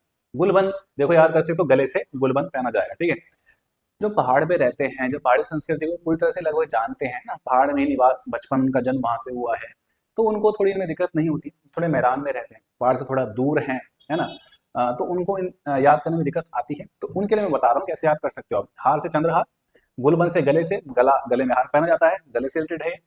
चर्यो ये भी आपके गले का है। तगड़ी की बात करें तो ये आपका कमर का एक तरह से आभूषण है ना, कमर का आभूषण है। तो आंसर है चौथा। क्वेश्चन नंबर देखते हैं आपका 40। क्वेश्चन नंबर 40 क्या है? निम्नलिखित को सम्मिलित करना है और सही उत्तर का आपका चयन करना है। ठीक है, सही उत्तर का चयन करना है। पहला क्या है? जॉर्ज एवरेस्ट कार्टोग्राफी संग्रहालय, जॉर्ज एवरेस्ट कार्टोग्राफी संग्रहालय, तो ये है हमारा मसूरी में। मौलाराम जो चित्र संग्रहालय आपका श्रीनगर में है। तितलियों का संग्रहालय आपका भीमताल में ही है। Jim Corbett national park museum आपका काला डूंगी है। ठीक है, तो 2 1 3 4, 2 1 3 4, चौथा वाला आंसर हो जाएगा 2 1 3 4। चल क्वेश्चन नंबर देखते हैं 41। लोक वाद्य यंत्र से संबंध, लोक वाद्य यंत्र के संदर्भ में कौन सा विकल्प सही नहीं है ना, गलत आपको इसमें बताना है। एक तरफ लोक वाद्य यंत्र है, दूसरी तरफ है इसका जो सामान्य नाम है वो क्या है ना, मंजीरा, खसाल, डमरू, डॉल, मशक, बीन, खंजड़ी। गलत बताना है आपको। तो गलत इसका हो जाएगा आपका थर्ड वाला। ठीक, गलत हो जाएगा थर्ड वाला। चलिए क्वेश्चन नंबर देखते हैं आपका 42 क्या है? ये पहाड़ पत्रिका का प्रकाशन कहाँ से होता है? पहाड़ ठीक है, तो पहाड़ पत्रिका हो जाएगा, वो होगा आपका नैनीताल। ठीक है, नैनीताल। एक इसी के साथ आता है आज का पहाड़, यही पत्रिका का नाम है। अगर आज का पहाड़ पूछता है तो वो तो होगा आपका पिथौरागढ़। ठीक है, बाकी खाली पहाड़ आएगा तो वो होगा आपका नैनीताल। ठीक है, चलिए क्वेश्चन नंबर देखते हैं आपका 43। क्वेश्चन है कि कृषकों व चरवाहे है ना, जो गाय भैंस को चराने वाले लोग होते हैं, उनका उत्सव कौन सा है जो पश्चिमी नेपाल कौन सा क्षेत्र होगा जो कुमाऊं से लगता हुआ होगा, उत्तराखंड से लगता हुआ होगा, जिसमें विभिन्न कृषि कार्य से संबंधित स्वांग नृत्य किया जाता है, मतलब कृषि से संबंधित उत्सव है, ये पश्चिमी नेपाल की देन है ना, कुमाऊं से लगता हुआ क्षेत्र है। तो उसका नाम क्या है, उसका नाम क्या है? ये गोरखों का आपका गोरखों की देन भी माना जाता है, क्योंकि नेपाल के बारे में बात हो रही है, तो गोरखों की देन के रूप में कि कौन सा उत्सव गोरखों की देन के रूप में जाना जाता है, तो वही क्या होगा इसका आंसर? इसका आंसर आपका कौन सा? हिल यात्रा, ठीक है, हिल यात्रा। ये आई थिंक मुझे लग रहा है फॉरेस्ट गार्ड का जो पेपर हुआ था यूकेपीएससी ने कराया था, उसमें क्वेश्चन आया था, बहुत से बच्चों ने इसको गलत करा था, लेकिन बहुत ही कॉमन क्वेश्चन है, ठीक है। अगर ग्रीष्मोत्सव उत्सव की बात करें तो अल्मोड़ा से संबंधित है। रामायण की बात करें तो आपका चमोली से संबंधित है। चमोली में ही बहुत सारे गांव में मनाया जाता है, कुछ गांव हैं, लेकिन उसमें जो सलूड़ डुंगरा गांव जो है, सलूड़ डुंगरा जो गांव है उसमें विशेष रूप से मनाया जाता है ना, वहीं का ये विशेष रूप से आपका क्या है, फेमस भी है, ठीक है। इसका आंसर बाकी क्या है मैंने बताया आपको, सेकंड वाला। चलिए अगले प्रश्न देखते हैं आपका 44। ठीक है, अगला क्वेश्चन है आपका 44 जो आपका बोली से रिलेटेड है कि पछाई बोली, पछाई बोली उत्तराखंड के किस जिले में बोली जाती है, ठीक है, पछाई बोली। अच्छा, इसके साथ ही एक पॉइंट और है, जैसे आपके बहुत ही छोटे छोटे टॉपिक होते हैं ना, जैसे संस्कृति, जैसे कल्चर से रिलेटेड होते हैं, जैसे आपका बोली है ना, बोली है, भाषा है, परिधान है, जो आपके आभूषण वगैरह पहने जाते हैं, स्थानीय भाषा में जो शब्दावली है कुमाऊनी गढ़वाली की, तो ऐसे शब्दों पे, ऐसे आपके टॉपिक पे आप विशेष फोकस करना, क्योंकि ऐसे ही टॉपिक से बहुत से क्वेश्चन अब आ रहे हैं जो आयोग का फोकस भी वहीं पे भी, ठीक है। तो इसमें जो पछाई बोली है, पछाई बोली बोली जाती है आपकी अल्मोड़ा में, ठीक है, इसका आंसर आपका है अल्मोड़ा। चलिए अगला क्वेश्चन देखते हैं 45। 45 क्वेश्चन 45 क्या कह रहा है कि कौथिक, कौथिक शब्द का क्या अर्थ है, कौथिक शब्द का क्या अर्थ है, ठीक है। तो कौथिक जो शब्द का अर्थ है वो आपका होता है आपका क्या, मेला, ठीक, मेले को ही स्थानीय भाषा में कौथिक के नाम से जाना जाता है, ठीक है। चलिए अगला प्रश्न देखते हैं आपका 46। 46 5 सितंबर, 5 सितंबर को 2011 को घोषित राज्य युवा नीति, युवाओं पर विशेष फोकस करने के लिए, उनके विकास से संबंधित युवा नीति आई है, तो उसमें फोकस किया गया भाई कितने आयु वर्ग के युवाओं पर, है ना, कितने आयु वर्ग के युवाओं पर फोकस किया गया है। तो 4 ऑप्शन आपके पास है, 20 से 25, 30 से 35, 18 से 35 और 20 से आपका 30 वर्ष।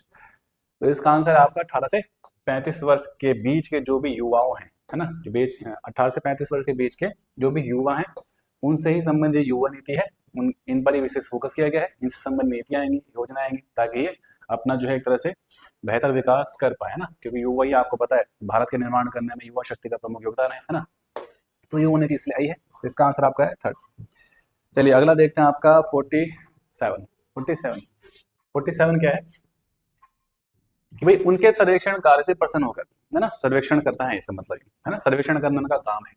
तो ब्रिटिश सरकार ने इनको कंपेनियन ऑफ इंडिया, एम्पायर अलंकार या एक तरह से पुरस्कार से सम्मानित किया है। कौन से हैं, है ना, सर्वेक्षण कार्य किया इन्होंने, तो वो है हमारे पंडित नयन सिंह रावत, पंडित नयन सिंह रावत, ठीक है। चलिए अगला क्वेश्चन देखते हैं आपका 48।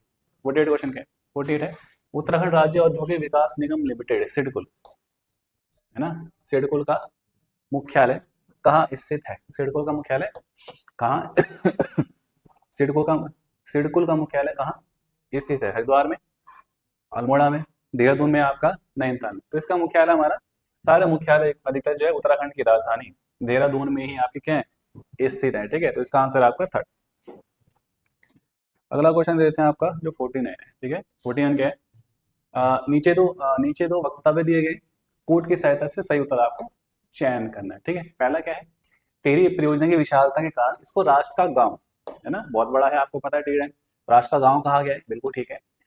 कारण क्या है इसका, कारण है इस परियोजना का प्रथम चरण जो है 3 चरणों में है, हजार आपका 1400 है। तो 1000 मेगावाट टेरी जल विद्युत परियोजना 30 जुलाई 2006 को राष्ट्र को समर्पित की गई है। ये वाला पॉइंट भी ठीक है ना, लेकिन इसकी व्याख्या ये नहीं करता, ये अलग पॉइंट, ये अलग पॉइंट है, दोनों आपके क्या है, ठीक है। तो आर जो है ए की सही व्याख्या नहीं करता है ना, आंसर इसका पहला होगा, क्योंकि ए आर दोनों सही है और आर ए की सही व्याख्या नहीं करता है। ये कथन कारण वाले क्वेश्चन अक्सर आयोग पूछता है और बच्चे इसका आंसर बावजूद होने के बाद भी जो है इस क्वेश्चन को गलत कर देते हैं। मैं आपको थोड़ा सा इसमें समझा देता हूँ, ठीक है। क्या है, पहला इसमें लिखा है कि टेरी बांध बहुत विशाल है, इसलिए इसको राष्ट्र का गांव कहते हैं, ठीक है। और जबकि देखा जाए तो अगर ऐसा होता, सॉरी, मैं इसको थोड़ा सा आपको बता देता हूँ इसको कैसे करना होगा, ठीक है। अगर क्वेश्चन ऐसा होता ना, ये ना होता कि टिहरी परियोजना के कारण, कि टिहरी परियोजना को, अगर कथन होता टिहरी परियोजना को राष्ट्र का गांव कहते हैं, कथन ये होता, ठीक। अब इसका कारण क्या होता है, मतलब क्यों कहते हैं, इसको ही व्याख्या करना है, इसको ही व्याख्या की जाती है कारण के रूप में, कि भाई टिहरी बांध जो है, कारण में क्या होता है, टिहरी बांध बहुत ही अधिक विशाल है, बहुत ही विशाल है, जिस कारण इसको राष्ट्र का गांव कहते हैं। तो तब हम कहते हैं कि आर ए की व्याख्या करता है ना।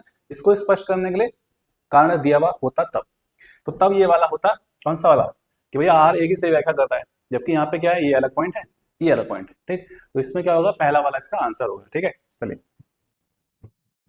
अगला क्वेश्चन देखते हैं, 50 50 50 क्वेश्चन है कि गढ़वाल नरेश के दरबारी चित्रकार तथा कवि मौलाराम, मौलाराम को पता है आपको, श्यामदास हरदास के परिवार के, वही श्यामदास हरदास जो पृथ्वीपति शासन, जो पृथ्वीपति शाह के शासन काल में एक तरह से मुगल दरबार से गढ़वाल में सुलेमान शिकों के साथ आए थे, है ना। और इनके पिता का नाम आपको पता क्या है, मौलाराम के पिता का नाम भाई मंगत राम, मंगत राम। तो इनके द्वारा रचित रचनाओं की भाषाओं में निम्नलिखित कौन सी भाषा शामिल नहीं है, मतलब किस भाषा में इन्होंने पुस्तकें रचनाएं नहीं लिखी हैं, ठीक है। तो देखा जाए तो इसमें एक आंसर होगा इसका, कौन सा, अवधि होगा, हिंदी, फारसी, संस्कृत, तीनों भाषाएं आती, तीनों भाषाएं इसमें आती है, तो अवधि इसमें नहीं आती है ना। तो मौलाराम के बारे में मैंने आपको बताया, मौलाराम क्या है, चित्रकार है, चित्रकार है, ठीक है, गढ़वाल नरेश्वर के दरबार से संबंधित है, गढ़वाल नरेश्वर के दरबार से संबंधित है। बहुत से गढ़वाल नरेशों ने जो है, या बहुत से गढ़वाल नरेशों के दरबार में ये रहे हैं मौलाराम।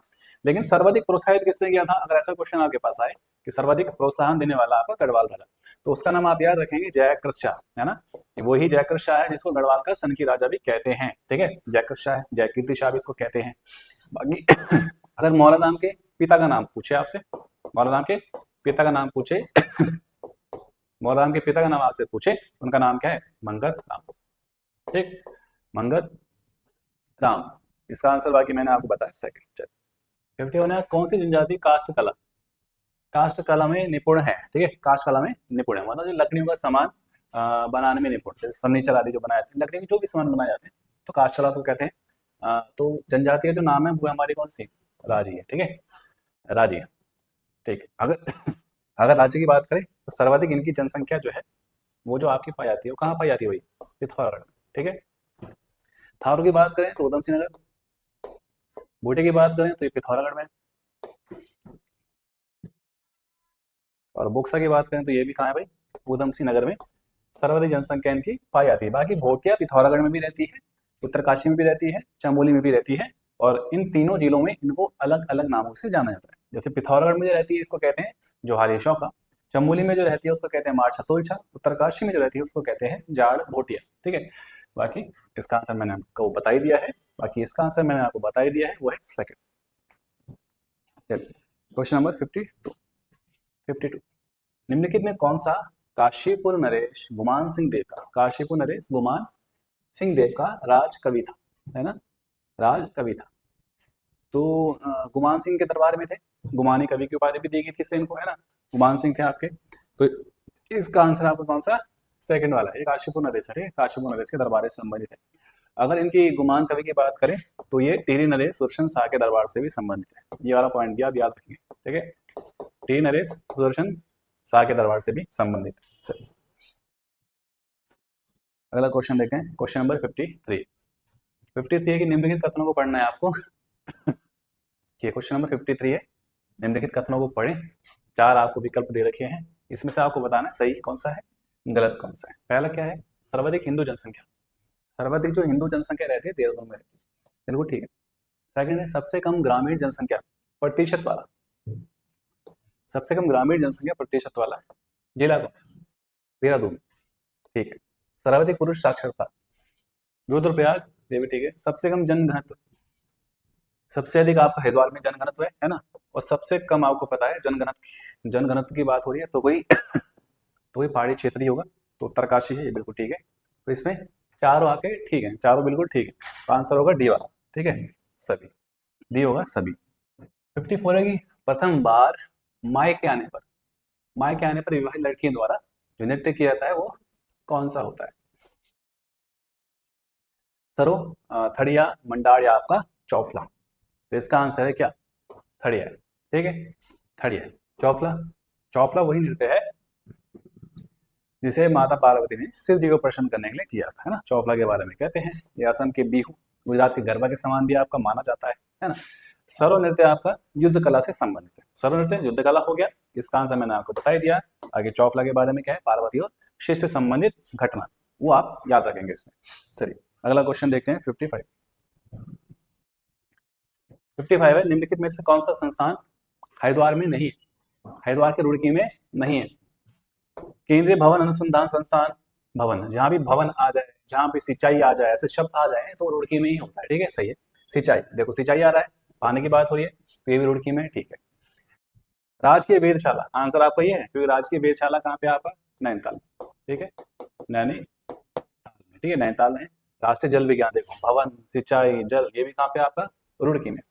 तो रुड़की में जो संस्थान है उसको याद करने की ट्रिक है, चाहे सिंचाई की बात हो, चाहे भवन बिल्डिंग की बात हो, चाहे जल की बात हो, तो ऐसे संस्थान कहाँ पे, सारे रुड़की में ही है, ठीक है। चलो क्वेश्चन नंबर देखते हैं आपका 56, ठीक है। पत्र दे रखे हैं, पत्र पत्रिका, सामने संपादक दे रखे हैं, ठीक है। अगर बात करें भाई, ये भक्ति नहीं है, ये है हमारे शक्ति पत्र, ठीक है, शक्ति पत्र। शक्ति पत्र बद्रीदत्त पांडे 1918, बिल्कुल ठीक है। जो आपको पता है कि अल्मोड़ा अखबार के बंद होने के बाद ही ये पत्र 1918 से ही निकाला गया शक्ति, और ये शक्ति था आपका साप्ताहिक, है ना, सप्ताह में निकलता था। और अधिकारी लोमस के खिलाफ इस अखबार ने खूब लिखा था, किसने, अल्मोड़ा अखबार, है ना, इसलिए अखबार बंद कर दिया गया। 1918 में बद्रीदत्त पांडे ने शक्ति नाम का साप्ताहिक निकाला था। ज्योति की बात करें, प्रेम वल्लभ जोशी, ठीक है। कुमाऊं कुमुद, ये भी ठीक है। स्वाधीन प्रजा, ये भी आपका ठीक है ना। सारे इसमें क्या है, ठीक, सभी सुमेलित हैं, ठीक है। चलो क्वेश्चन नंबर देखते हैं आपका 57। क्वेश्चन नंबर 57 है कि देवीधुरा में बगवाल मेला, जो पाषाण युद्ध होता है, बगवाल मेले में कौन सा खाम सम्मिलित नहीं है, है ना। इसमें कुछ गांव सम्मिलित होते हैं, है ना। उन गांव को, वो जो गांव होते हैं अलग अलग 4 भागों में डिवाइड होते हैं, अलग अलग खाम में डिवाइड होते हैं, और उनके बीच ही आपका जो है ये बगवाल का मेला भी होता है, ठीक है। तो इसमें जो आंसर वो बता रखा है, इसमें जो है आपका चमियाल, ऑप्शन क्या है, चमियाल, लमगड़िया, बालिक और नतड़वा, गलत बताना है, तो गलत आपका चौथा है, ठीक, गलत क्या आपका, चौथा है। और सही क्या है इसका, गहड़वाल खाम है, ठीक है। यहाँ पे क्या होना चाहिए, गहड़वाल खाम, गहड़वाल खाम, ठीक। और इस मेले का जो वर्णन है, जिम कार्बेट ने अपनी पुस्तक मैन ईटर ऑफ कुमाऊं, है ना, इस मेले का जो वर्णन है जिम कार्बेट ने अपनी पुस्तक मैन ईटर ऑफ कुमाऊं में भी वर्णन इसका किया है, ठीक। अब देखते हैं क्वेश्चन नंबर 58। चमोली जिले में स्थित वहताल, जो कर्णप्रयाग से नंदप्रयाग के मार्ग पर स्थित है, जिसके निकट नंदा देवी का मंदिर है। मेन बात क्या हो रही भाई, कि नंदा देवी का मंदिर है उस ताल के निकट, तो वो है हमारा बेनीताल, ठीक है, बेनीताल, ठीक।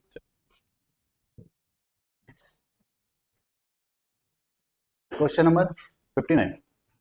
उत्तराखंड के राज्य के वृक्ष दे रखे हैं, ठीक है, और उन वृक्षों से, वनस्पतियों से क्या क्या मिलता है, क्या क्या बनाया जा सकता है, वो आपका उपयोग दे रखा है सामने, ठीक है, आपको मैच करना है।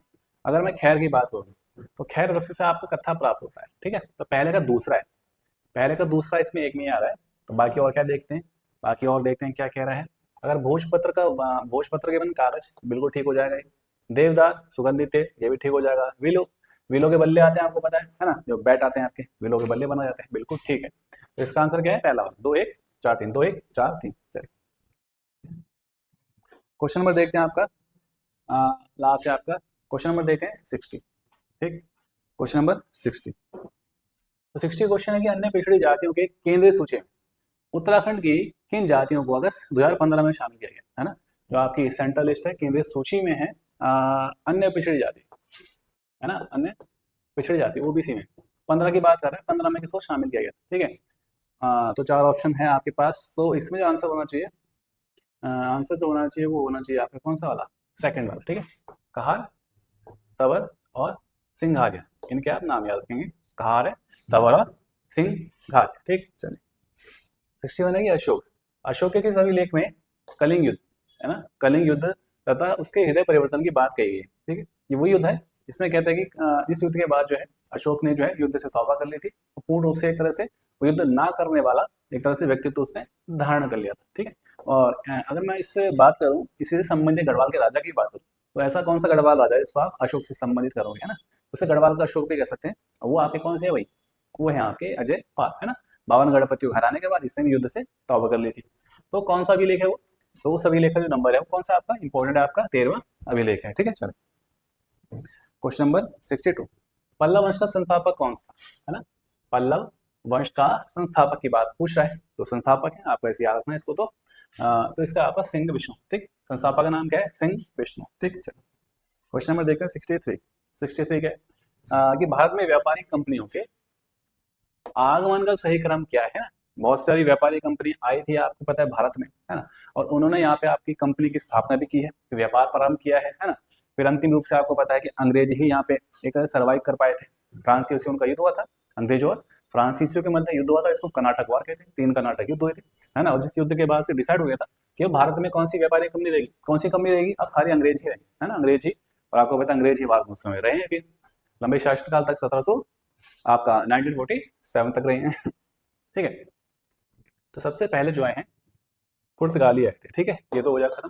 पुर्तगाली आए थे, फिर डच आए थे, ठीक है, पुर्तगाली डच, पुर्तगाली डच, अंग्रेज आए थे, फिर अंग्रेज आए थे, अंग्रेज पुर्तगाली डच अंग्रेज, फ्रांसीसी नहीं आए थे, फिर डेनिस आए थे, ठीक। फिर फ्रांसीसी, पुर्तगाली डच अंग्रेज डेनिस फ्रांसीसी, आंसर हो जाएगा इसका 3rd। क्वेश्चन नंबर 64 64 क्या है कि अंग्रेज ब्रिटिश एवं फ्रांसीसी के मध्य हुए किस कर्नाटक युद्ध की समाप्ति पांडिचेरी की संधि के तहत हुई थी, ठीक है। 3 कर्नाटक युद्ध हुए थे, है ना। तो इसका जो आंसर है, तो इसका जो आंसर है वो जाएगा आपका 2nd वाला, ठीक है, द्वितीय कर्नाटक युद्ध। अगर प्रथम कर्नाटक युद्ध की बात करें तो उसका नाम याद रखेंगे एला शापल की संधि, है ना, एला शापल की, एला शापल, ठीक है, एला शापल की संधि। चलिए क्वेश्चन नंबर देखते हैं 65, शिवाजी काल के अधिकारी उनका कार्य दे रखा है सामने, ठीक है। अगर मजुमदार की बात करें, राजस्व मंत्री है, वाक्यानवीस, गृह मंत्री हो जाए गृह मंत्रालय, दवीर, विदेश मंत्री, और चिटनीस आपका पत्राचार विभाग, है ना, पत्राचार मंत्री। 2 1 4 3, ठीक है। 2nd वाला आंसर हो जाएगा बी, 2 1 4, ठीक है। चलिए क्वेश्चन नंबर देखते हैं 66 है कि 1857 विद्रोह का प्रतीक चिन्ह क्या था, है ना, एक तरह से प्रतीक चिन्ह उसका क्या था। तो कमल रोटी है, रोटी भारत है, गुलाब रोटी है, कोई नहीं, है ना। तो इसका आंसर आपका क्या, कमल और रोटी, कमल और रोटी इसका था आपका प्रतीक चिन्ह, ठीक है, प्रतीक चिन्ह।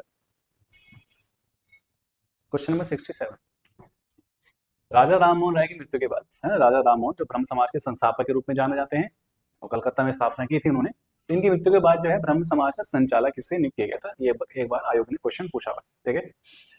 तो वो थे हमारे कौन, द्वारकानाथ टैगोर, ठीक है, द्वारकानाथ टैगोर इसका है आपका आंसर, ठीक है। अगला क्वेश्चन है 68, ठीक, 68, निम्नलिखित चैनल को सही सम्मिलित कर सामने एक कोड के माध्यम से सही उत्तर का चयन करना है, ठीक है। पाक स्टेट की बात करें तो पाक स्टेट आपको पता है भारत श्रीलंका के मध्य ही है, ठीक है। तो पहले का पहला है, मतलब चौथा वाला से गलत हो जाएगा, दक्कन पास, दक्कन पास, दूसरे का दूसरा ही है, दूसरे का दूसरा ही है, बी वाला गलत। 9 डिग्री चैनल, तीसरे का तीसरा ही है, तो आंसर हो जाएगा आपका कौन सा, सी वाला, और चौथे का हो जाएगा चौथा। आमने सामने इसके आंसर दे रखे 1 2 3 4, तीसरा वाला हो जाएगा इसका आंसर, ठीक। चलिए क्वेश्चन नंबर देखते हैं 69, 69 है कि अरावली, अरावली पर्वत का निर्माण जो है किस क्रम की चट्टानों से हुआ है ना। आपको पता है अरावली जो है भारत और विश्व की सबसे प्राचीन पर्वत श्रृंखला है, और अरावली का विस्तार जो है गुजरात से स्टार्ट होता है, गुजरात, राजस्थान, दिल्ली के गुजरात के पालनपुर से लेके दिल्ली के मजनू के किला तक इसका विस्तार है ना। इसको दिल्ली रिच भी कहते हैं, हर्षनाथ पहाड़ी भी कहते हैं, जरगा पहाड़ी भी कहते हैं, और इसकी सबसे ऊंची जो चोटी है उसका नाम है आपका गुरु शिखर, जो माउंट आबू पर स्थित है, ठीक है, जो आपके भारत में पश्चिमी छोर पर आपको स्थित है, आपको पता है, भारतीय प्रायद्वीप पठार की। तो अगर इसकी बात करें तो किस क्रम की चट्टानों से हुआ है, तो आंसर है आपका आर्कियन क्रम की चट्टानों से, ठीक। क्वेश्चन नंबर देखते हैं 70 की ट्रांस हिमालय के अंतर्गत, है ना, सबसे उत्तरी जो हिमालय है, ये ट्रांस हिमालय के अंतर्गत किस पर्वत श्रेणी को शामिल नहीं किया गया है ना। तो आपको पता है ट्रांस हिमालय में जो है काराकोरम आता है,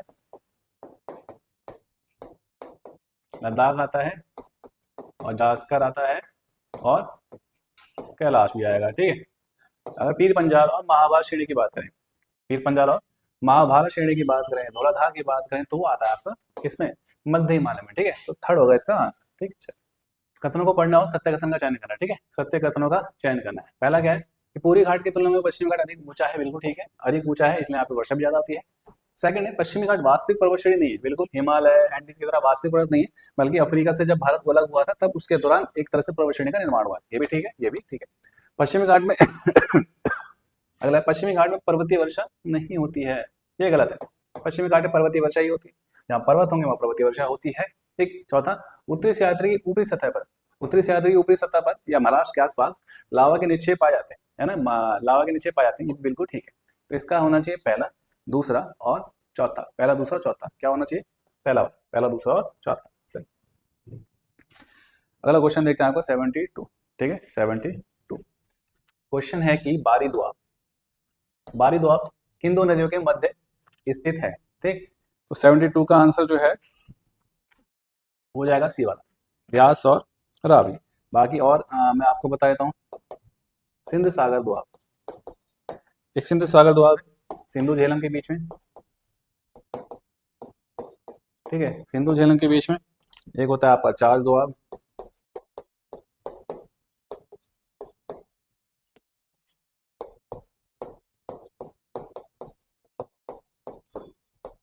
झेलम चिनाब, रचना दोआब,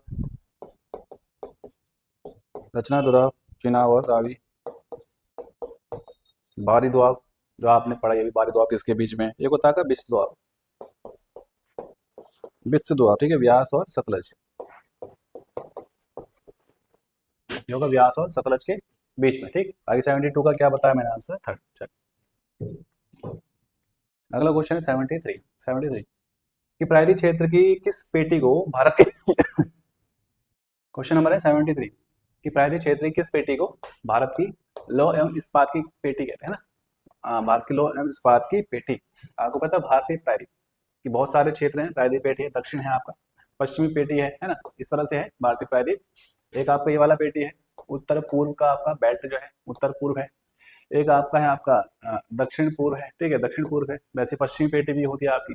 तो सर्वाधिक खनिज जो सर्वाधिक खनिज जो भारत में पाए जाते हैं किस बेल्ट में, किस क्षेत्र में पाए जाते हैं, भारतीय प्रायद्वीप, ठीक। तो वह है ये वाला पार्ट उत्तर पूर्व, जो आपका झारखंड उड़ीसा छत्तीसगढ़, ठीक है, मुख्य रूप से झारखंड और उड़ीसा वाला जो आपका पार्ट है, तो होना चाहिए। तो इसका आंसर है क्या, उत्तर पूर्वी पेटी, ठीक, उत्तर पूर्वी पेटी। क्वेश्चन में देखते हैं 74 के, राजस्थान के झुंझुनू एवं अलवर क्षेत्र किस खनिज उत्पादन के लिए आपके विख्यात है, किस खनिज उत्पादन के लिए विख्यात है, ठीक है, झुंझुनू और आपका अलवर। तो झुंझुनू अलवर जो है मेनली आपका है किसके लिए, तांबे के लिए, ठीक है, बहुत इंपॉर्टेंट खान है झुंझुनू अलवर के, तांबे के लिए। क्वेश्चन में देखते हैं 75 है कि भारतीय संविधान में नगर निकाय की अवधि से संबंधित कौन सा आपका अनुच्छेद है, ठीक है, अवधि से रिलेटेड है आपका चौथा वाला, क्योंकि अवधि से संबंधित आपका 243 यू है ना, 253 यू है। बाकी जो और है नगर निकाय की परिभाषा इसमें पहले में, ठीक है। अगर क्यू की बात करें, ओ की बात कर लेते हैं, इसमें न्यायालयों को पंचायत मामले में हस्तक्षेप करने से रोकना है, पंचायत मामले में हस्तक्षेप से रोकना है इसमें, ठीक है, हस्तक्षेप से रोकना। 243 क्यू में क्या है, नगर पालिका का गठन है, नगर पालिका के गठन से संबंधित है। बाकी मैंने आंसर आपको बता ही दिया, तो 243 आपका यू है, ये आपका अवधि से संबंधित, नगर पालिकाओं की अवधि से संबंधित। क्वेश्चन नंबर देखते हैं 76। तो भारत का राष्ट्रपति मंत्रिपरिषद की सलाह को एक बार पुनर्विचार के लिए भेज सकता है। पुनर्विचार की यह व्यवस्था जो है की गई है कि संविधान संशोधन के तहत, है ना। तो इसका जो आंसर है वो है 44वां संविधान संशोधन 1978, ठीक। चलिए क्वेश्चन नंबर 77 कि न्यायालय निम्न में से किस रीट के द्वारा किसी व्यक्ति को वह पद धारण करने से रोक सकता है जिसके लिए वह अधिकारी ही नहीं है ना। बिना अधिकार के किसी ने अगर किसी पद पर कोई आसीन है तो उसको रोकने संबंधी जो आपकी रिट है वो आपकी कौन सी है, ठीक है। तो जो रिट है वो है हमारी कौन सी, अधिकार परीक्षा, जिसको को वारंटो भी कहते हैं, को वारंटो भी आपका कहा जाता है, ठीक है। अगला क्वेश्चन नंबर 78, भारत के राष्ट्रपति के विरुद्ध महाभियोग प्रस्ताव जो इम्पीचमेंट होता है 61 में है, संसद के किसी सदन के कितने सदस्यों के हस्ताक्षर इसमें आवश्यक होते हैं। सबसे पहले आपको पता है जो आपका महाभियोग का प्रस्ताव है किसी सदन में लाया जा सकता है ना, और जिस सदन में वो लाया जाता है उस सदन के 1/4 सदस्यों के हस्ताक्षर युक्त जो पत्र होता है वो 14 दिन पहले राष्ट्रपति के पास जाता है, ठीक है। उसके बाद जो है हर सदन में इम्पीचमेंट की कार्रवाई प्रारंभ होती है और बहुमत 2/3 जो विशेष बहुमत से प्रस्ताव अगर पारित हो जाता है ना, तो दूसरे सदन में जिस दिन से बहुमत का जो प्रस्ताव पारित होता है उसी दिन से राष्ट्रपति का पद रिक्त माना जाता है ना। तो इसका जो आंसर क्या है वो है 1/4, 1/4 सदस्य, ठीक है। अगला देखते हैं आपका 79 है कि राज्यसभा के सभापति का चुनाव किस निर्वाचक मंडल के द्वारा किया जाता है, राष्ट्रपति के सभापति का चुनाव। तो पहला है राज्यसभा के समस्त सदस्य या समस्त निर्वाचित या संसद के निर्वाचित सदस्य या संसद के समस्त सदस्य, ठीक है। संसद का कोई भी लेना देना इसमें नहीं है ना, और खाली निर्वाचित सदस्य शामिल नहीं है, समस्त सदस्यों का इसे सपोर्ट होना चाहिए, उन्हीं के द्वारा जो है सभापति का चुनाव होता है, ठीक। पहला आंसर का है आंसर। चलिए क्वेश्चन में देखते हैं यहाँ पर 80 के अर्थव्यवस्था, अर्थव्यवस्था कौन सा क्षेत्र जो है उत्पादों को अपनी गतिविधियों में कच्चे माल के रूप में, है ना, मतलब कच्चे माल के रूप में जहाँ उपयोग किया जाता है, पक्का माल तैयार किया जाता है और उस वस्तु को फिर मार्केट में उतारा जाता है ना, वो कौन सा डिपार्टमेंट, कौन सा क्षेत्र है। तो वो क्षेत्र आपको पता है क्या, औद्योगिक क्षेत्र। जैसे आप टमाटर लो तो टमाटर आप खेत से लाते हो, है ना, तो टमाटर आप खेत में उगाते हो, वो प्राथमिक क्रिया है ना, प्राइमरी सेक्टर होता है। उस टमाटर को अगर केचप बनाना है तो केचप कहाँ बनाया था भाई, फैक्ट्री में बनाया जाता है। तो वहाँ पे जो भी आपके कार्य किए जा रहे हैं तो आपका औद्योगिक क्षेत्र सेकेंडरी या द्वितीय क्षेत्र कहलाता है ना। और आपका थर्ड होता है आपका सेवा क्षेत्र। सेवा क्षेत्र में मान लो टमाटर अगर वहां से फैक्ट्री तक लाने हैं, किसान से फैक्ट्री तक लाने हैं, तो सर्विस जो दी जा रही है, जैसे आपका टूरिज्म, आपका जैसे आपका परिवहन है ना, परिवहन है, तो परिवहन किस में आता है, थर्ड सेक्टर में आता है। जैसे आपका वकील आ जाएगा, वकील की सर्विस, टीचर जो पढ़ाते हैं उनकी सर्विस, और आपका डॉक्टर्स हैं उनकी सर्विस, सारी जो सेवा क्षेत्र होते हैं जो भी सामने सेवा दी जाती है ना, वो थर्ड सेक्टर में आता है। बाकी इसका आंसर क्या बताया मैंने, थर्ड, औद्योगिक क्षेत्र। चलिए क्वेश्चन नंबर देखते हैं 81। साइमन गुजेनट्स के अनुसार किसी देश की राष्ट्रीय आय को किस विधि द्वारा मापा जाता है ना, कौन सी आपकी विधि है जिसके द्वारा ये मापा जा सकता है, उत्पाद, व्यय, आय, उपयुक्त सभी, है ना। तो इनके अनुसार ये तीनों विधि, उत्पाद विधि भी होती है, व्यय विधि भी होती है और आय विधि भी होती है, ठीक। आंसर हो जाएगा चौथा। चलिए क्वेश्चन नंबर आपका 82 क्या है कि राष्ट्रीय योजना जिसका उद्देश्य अर्थव्यवस्था के सभी प्रमुख क्षेत्रों के विकास, है ना, तीनों क्षेत्र जो होते हैं उनके विकास की ठोस नीति बनाना, सॉलिड आपकी पॉलिसी और कार्यक्रम तैयार करना था, है ना। उसके अध्यक्ष कौन बनाए गए थे, राष्ट्रीय योजना समिति के अध्यक्ष कौन बनाए गए थे, मोतीलाल नेहरू, जवाहरलाल नेहरू, सुभाष चंद्र बोस या एन सुब्बाराव। इसका आंसर आपका है जवाहरलाल नेहरू, ठीक है, जवाहरलाल नेहरू। ठीक, क्वेश्चन नंबर देखते हैं आपका 83, नीति आयोग, बहुत ही इंपॉर्टेंट टॉपिक है, आयोग इससे क्वेश्चन पूछता भी है, 2-3 बार पूछे भी कि नीति आयोग से संबंधित आपको गलत बताना है, ठीक है, असंगत। पहला क्या है, केंद्र के साथ राज्य सरकार की भूमिका समान रूप से है, बिल्कुल। पहले खाली केंद्र सरकार की भूमिका ज्यादा होती थी, इससे इसका विरोध भी होता था, तो दोनों राज्यों की सरकार की इसमें भूमिका है ना। सेकंड है, नीति आयोग की स्थापना 1 जनवरी 2015, बिल्कुल ठीक है, जिसने योजना आयोग का स्थान लिया था, जो 1950 में बना था, जिसके अध्यक्ष आपको पता है पीएम होते हैं, इसके अध्यक्ष भी, नीति आयोग के अध्यक्ष भी पीएम ही होते हैं। थर्ड, इसमें केवल केंद्र सरकार की भूमिका महत्वपूर्ण है, या तो ये ठीक होना चाहिए या तो ये, मैंने इसको ठीक करा, इसका मतलब ये वाला क्या है, गलत है। केंद्र सरकार के साथ साथ जो है राज्य सरकारों की भूमिका भी जो है, केंद्र सरकारों के साथ साथ राज्य सरकारों की भूमिका जो है समान रूप से जो है महत्वपूर्ण होती है इसमें, ठीक है, कोई छोटा बड़ा नहीं है भूमिका के, अगर दृष्टिकोण की बात की जाए दोनों समान, ठीक है। तो थर्ड इसमें गलत है, थर्ड आंसर होगा। चौथा भी देख लेते हैं, यह सहयोगात्मक संघवाद, सहयोग की नीति अपनाता है, बिल्कुल सहयोग है, केंद्र सरकार का भी सहयोग है, राज्य सरकार का भी सहयोग लिया जाता है। किसी राज्य के लिए अगर कोई नीति बनानी है, कोई प्रोग्राम बनाना है, तो बिना राज्य सरकार के परामर्श से, बिना राज्य सरकार के जो प्रतिनिधि हैं, बिना राज्य सरकारों के जो प्रतिनिधि है उनसे बिना बातचीत करे उस राज्य के लिए कोई पॉलिसी कैसे बना सकता है, क्योंकि राज्य विशेष से संबंधित जो विशेष एक तरह से उसके बारे में पता है राज्य के बारे में, तो उनके प्रतिनिधि ही होते हैं, है ना, तो उनका एक तरह से योगदान बहुत इंपॉर्टेंट होता है, ठीक है। तो इसमें क्या है, इसका आंसर है थर्ड वाला। क्वेश्चन नंबर देखते हैं आपको 84 क्या है कि भारत में प्रमुख रूप से किस प्रकार की बेरोजगारी पाई जाती है। बहुत ही इंपॉर्टेंट टॉपिक बेरोजगारी का है ना। तो भारत में जो बेरोजगारी पाई जाती है वो है आपकी कौन सी, संरचनात्मक बेरोजगारी। जिस तरह से टेक्नोलॉजी का विकास हो रहा है तो बहुत से जो विद्यार्थी होते हैं, बहुत से लोग होते हैं, पुरानी टेक्नोलॉजी के आधार पर ही उन्होंने ट्रेनिंग ली है, वैसे ही काम करते रहते हैं, है ना। जैसे आप देखो मोबाइल, पहले आपके कीपैड मोबाइल चलते थे, है ना, कीपैड।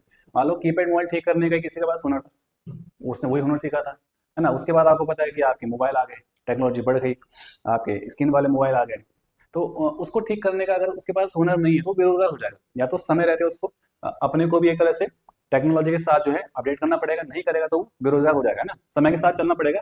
तो इस प्रकार की बेरोजगारी अगर नहीं चलता है तो संरचनात्मक है। अगर प्रछन्न की बात करूं तो प्रछन्न भी इंपॉर्टेंट है, इसको छिपी बेरोजगारी भी कहते हैं। ये छिपी बेरोजगारी जो पाई जाती है, अदृश्य बेरोजगारी, ये पाई जाती है प्राथमिक क्षेत्र में, है ना। प्राथमिक क्षेत्र भी कह सकते हो और कृषि क्षेत्र भी इसको कह सकते हो, ठीक है। क्वेश्चन नंबर 85, क्वेश्चन नंबर देखते हैं आपका 85, ठीक। निम्न में से कौन सा एंटीवायरस सॉफ्टवेयर नहीं है ना, कौन सी एंटीवायरस सॉफ्टवेयर नहीं है। तो इसका जो आंसर होना चाहिए नारफ्लेक्स, ठीक है, नारफ्लेक्स, थर्ड वाला आंसर। क्वेश्चन नंबर देखते हैं अगला, क्वेश्चन नंबर देखते हैं अगला जो 86 है। MS वर्ड डॉक्यूमेंट में शब्दों के नीचे जो लाल रंग की रेखा आती है उसका मतलब क्या है, लाल रंग की रेखा, है ना। तो वर्तनी की त्रुटि, व्याकरण या एड्रेस ब्लॉक है, मुद्रण त्रुटि है। आपको पता है जब भी स्पेलिंग गलत होती है तो पता ही आपको, वर्तनी में त्रुटि इसका हो जाएगा, वर्तनी में त्रुटि इसका हो जाएगा आपका आंसर, ठीक है। क्वेश्चन नंबर देखते हैं आपका 87, निम्नलिखित में से कौन सा MS वर्ड के रूलर में नहीं होता है, रूलर में नहीं होता है, ठीक है। Tab stop box, left indent, right indent या आपका सेंटर इंडेंट। तो ये वाला होना चाहिए इसका चौथा वाला, सेंटर इंडेंट, ठीक है, सेंटर इंडेंट। अगला क्वेश्चन देखते हैं नेक्स्ट, जो आपका 88 क्वेश्चन, ठीक है, 88 क्वेश्चन। केंद्रीय गृह मंत्रालय द्वारा किस तिथि को संविधान हत्या दिवस के रूप में मनाने का निर्णय लिया गया। और मैं आपको बताऊं ये वही तिथि है जब आपका इंदिरा गांधी के शासनकाल में इमरजेंसी लागू की गई थी 1975 में। तो डेट पूछ रहा है वो आपसे, तो डेट क्या है इसमें, तो डेट है आपका 25 जून, ठीक है, 1975, 25 जून है, ठीक। 89, 22 अप्रैल 2025 को जम्मू कश्मीर के पहलगांव, अनंतनाग जिला था, उसमें भीषण आतंकी हमला, उसके जवाब में भारत द्वारा ऑपरेशन सिंदूर कब किया गया, ऑपरेशन सिंदूर कब किया गया था, ठीक है, कब किया गया था। तो इसका आंसर है करंट का क्वेश्चन, कुछ मैंने इसमें करंट के क्वेश्चन भी डाले हैं, तो इसका आंसर आ जाएगा सेकंड वाला, ठीक है, 6/7 मई 2025। चलिए लास्ट क्वेश्चन देखते हैं हमारा 90 क्वेश्चन क्या है कि प्रयागराज के बाद इलाहाबाद, प्रयागराज के बाद यूपी अगला कुंभ 2027 में कहाँ आयोजन इसका होगा। उज्जैन, नासिक या आपका हरिद्वार में, भैया तो इसका जो आयोजन होगा वो होगा आपका नासिक में, ठीक है, महाराष्ट्र में। इसके साथ मैं बता देता हूँ, आपको पता है 4 जगह कुंभ का आयोजन होता है, वो कौन से 4 जगह हैं और वो कौन सी नदी के किनारे, ठीक। अगर बात करें उत्तराखंड की तो आपको पता है हरिद्वार में नदी आपको पता है गंगा, ठीक है। सेकंड बात करें यूपी का आपका क्या है, प्रयागराज, ठीक है। यूपी में कौन सा क्षेत्र है आपका, स्थान प्रयागराज है, जहाँ पे आपको पता है कि त्रिवेणी संगम है, गंगा यमुना और सरस्वती का संगम वहां पे होता है, ठीक, ऐसा कहा जाता है, सरस्वती भी वहां पे संगम बनाती है। थर्ड की बात करें तो उज्जैन का आपका MP में है, MP में वो नदी जो है शिप्रा नदी, ठीक है, शिप्रा रिवर वहां पे है। थर्ड बात करें नासिक आपको पता है कहाँ पे, नासिक आपका महाराष्ट्र में, ठीक, कहाँ पे, महाराष्ट्र में। और नदी जो है वो कौन सी है भाई, गोदावरी, ठीक है, गोदावरी, ठीक है। तो आज हमने देखे आपके जो 10th नंबर का जो मॉक था उससे तो आज हमने देखे जो 10th नंबर का मॉक था उसके आपके 90 इंपॉर्टेंट क्वेश्चन, ठीक। तो इसके आगे 10 क्वेश्चन है वो सारा आपको करेंगे। तो चलिए दोस्तों आज मॉक नंबर 10 एक्सप्लेन करने वाले हैं, रीजनिंग के 10 क्वेश्चन को देखते हैं। तो पहला क्वेश्चन मेरे पास एरिया क्षेत्रफल का क्वेश्चन दिया है, बोला एक आयत का परिमाप 86 सेंटीमीटर है और इसके क्षेत्रफल और चौड़ाई का रेशियो 9:1 है, तो मुझे इसकी चौड़ाई ज्ञात करनी है, ठीक है। तो मेरे पास क्वेश्चन में सबसे पहले दिया है आयत का परिमाप 86 सेंटीमीटर और इसका क्षेत्रफल के बारे में बात किया तो जो आयत का जो क्षेत्रफल होता है तो क्षेत्रफल होता है लंबाई गुणा चौड़ाई, ठीक है। तो यहाँ पे रेशियो में दिया तो मैंने 9x का क्षेत्रफल मान लिया, 1x की चौड़ाई मान ली, तो क्षेत्रफल बराबर 9x, ठीक है। तो उसकी चौड़ाई 1x, तो यहां से मैंने लंबाई निकाली, तो लंबाई 9x अपॉन 1x यानी कितना आ जाएगा 9। तो सारी यूनिट मेरी सेंटीमीटर में, तो ये भी 9 सेंटीमीटर आ जाएगा। अब उसने बोला आयत का परिमाप 86 सेंटीमीटर दिया है, तो परिमाप क्या होता है, परिमाप होता है 2 गुणा लंबाई धन चौड़ाई, ठीक है। तो परिमाप मेरे पास 86 दिया हुआ है, लंबाई कितनी है मुझे निकालनी है, नहीं, लंबाई मैंने 9 निकाल ली है, ठीक है, तो मुझे चौड़ाई निकालनी, तो ये कितना आ जाएगा, ये कट जाएगा इससे 43, तो 9 प्लस चौड़ाई ये 43, तो चौड़ाई बराबर आ जाएगा 43 में से 9 माइनस कर दो 34, तो 34 सेंटीमीटर की चौड़ाई आ जाएगी। तो ऑप्शन डी मेरा आंसर होगा। आयत की चौड़ाई कितनी आ जाएगी, 34 सेंटीमीटर, ठीक है। तो मेरे पास जो क्वेश्चन में गिवन था, एक तो आयत का परिमाप गिवन था और एक क्षेत्रफल और चौड़ाई का रेशियो दिया था 9:1। तो मैंने सबसे पहले क्षेत्रफल से उसकी लंबाई निकाली, लंबाई मेरी 9 आई, फिर परिमाप वाले फॉर्मूले से मैंने उसकी चौड़ाई निकाली, ठीक है। तो परिमाप का फॉर्मूला होता है, परिमाप यानी पैरामीटर, 2 गुणा लंबाई धन चौड़ाई, और क्षेत्रफल यानी एरिया, एरिया का जो फॉर्मूला होता है लंबाई इंटू चौड़ाई यानी L into B, length into breadth, ठीक है। चलिए अगला क्वेश्चन देखते हैं। अगला क्वेश्चन मेरे पास टाइम एंड वर्क का गिवन है और बोला है 20 आदमी किसी काम को 30 दिनों में कर सकते हैं। उन्होंने काम करना स्टार्ट किया, लेकिन 4 आदमियों ने 10 दिन बाद काम छोड़ दिया, तो काम कितने दिनों में कंप्लीट होगा, ठीक है। तो जो समय और कार्य वाले चैप्टर्स में एक फॉर्मूला गिवन है, एक कॉन्सेप्ट गिवन है, m1 into d1 is equal to m2 into d2, ठीक है। तो m1 यानी मैन, d1 यानी डेज, यहाँ पे m ये भी मैन है, ये भी डेज है, यानी डिफरेंट नंबर में होंगे। तो यहाँ पे जो है उसने बोला है कि 20 आदमी ना काम 30 दिनों में कर सकते हैं, बट काम कुछ पार्ट में कंप्लीट हुआ। उन्होंने बोला कि उन्होंने काम स्टार्ट किया, यानी 20 आदमी ने काम स्टार्ट किया और 10 दिन बाद काम छोड़ दिया, तो 10 दिन में उन्होंने काम छोड़ दिया, ठीक है। 4 आदमियों ने काम छोड़ दिया, तो यानी 20 आदमी थे, 4 छोड़ देते, अब कितना आदमी बचेंगे, 16 आदमी बचेंगे, और मैंने मान लिया x दिनों में काम कंप्लीट होगा, ठीक है। तो कितना होगा, 20 इंटू 30 600, और ये आ जाएगा 200, और इधर 16 इंटू एक्स, ठीक है। तो 600 माइनस 400 बराबर 16x, सॉरी 600 माइनस 200 बराबर 16x, तो 600 में से 200 माइनस कर दूंगा 400 बराबर 16x, तो x बराबर आएगा 400 बटे 16, तो यानी कितना 25। तो यानी जो बचा हुआ काम था वो 25 दिन में कंप्लीट होगा। पर उसने क्वेश्चन में पूछा कि कार्य कितने दिन में कंप्लीट होगा। अब 25 दिन में तो बचा हुआ कार्य स्टार्ट हुआ, बचा हुआ कार्य खत्म हुआ, और शुरुआत के 10 दिन और लगे थे, तो टोटल 10 दिन शुरू के और लास्ट के 25 दिन, तो काम खत्म होने में टोटल कितने दिन लग जाएंगे, 35 दिन, ठीक है। तो ऑप्शन ए मेरा आंसर होगा 35 दिन, ठीक है। तो क्वेश्चन में बोला था कि 20 आदमी किसी काम को 30 दिनों में करते हैं, उन्होंने 10 दिनों तक काम किया, तो 20 आदमी ने 10 दिन काम किया, उसके बाद 4 आदमी छोड़ देते हैं, यानी 20 में से 4 आदमी छोड़ देंगे, 16 आदमी बचेंगे, तो 16 आदमी x दिनों में करेंगे। तो यहां से मैं इसको कैलकुलेट करूंगा तो मेरा x आ जाएगा 25, यानी बचा हुआ काम, मतलब 4 आदमी छोड़ने के बाद जो काम बच जाता है 25 दिनों में कंप्लीट होगा, और शुरू के 10 दिन और थे, तो टोटल 35 दिन काम पूरा करने में लगे, ठीक है। ऑप्शन ए हमारा आंसर होगा, ठीक है। चलिए नेक्स्ट क्वेश्चन देखते हैं। अगला क्वेश्चन बोला कि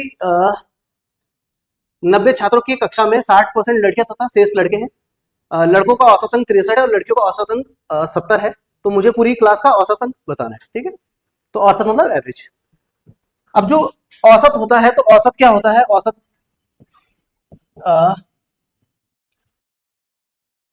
परिणामों का योग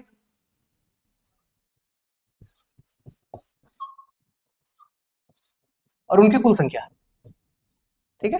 तो औसत जो होता है यानी sum of the observation upon total number observation, ये हमारा औसत होता है, ठीक है। तो एक क्लास में पहले तो 90 टोटल स्टूडेंट है, इसमें से 60 क्या है, 60%। तो अगर मैं देखूं 90 बच्चों में जो गर्ल्स हैं वो 60% है, यानी 90 का 60% अगर मैं निकालूं तो कितना आ जाएगा 54। तो यानी बाकी बचे बॉयज कितने हो जाएंगे, 90 में से अगर 54 माइनस कर दोगे तो 36, तो 54 तो लड़कियां और 36 हो जाएंगे लड़के, ठीक है। अब उसने बोला है कि लड़कों का जो औसत अंक है वो है 36 63 में, तो यानी एक बच्चे का जो एवरेज है वो है, यानी एवरेज नंबर जो है वो 63 है, तो 36 बच्चों का कितना होगा 36 इंटू 63, ये टोटल 36 लड़कों का नंबरों का योग आ जाएगा। और लड़कियों का जो औसत है वो 70 है, तो 54 लड़कियां हैं तो एवरेज 70 है, तो टोटल उनका कितना आ जाएगा 54 इंटू 70, तो ये सबके नंबरों का योग आ जाएगा। और टोटल जो बच्चे हैं मेरे पास, टोटल जो विद्यार्थी हैं कितना है 90 है, ठीक है। तो यहाँ से सभी का औसत आ जाएगा।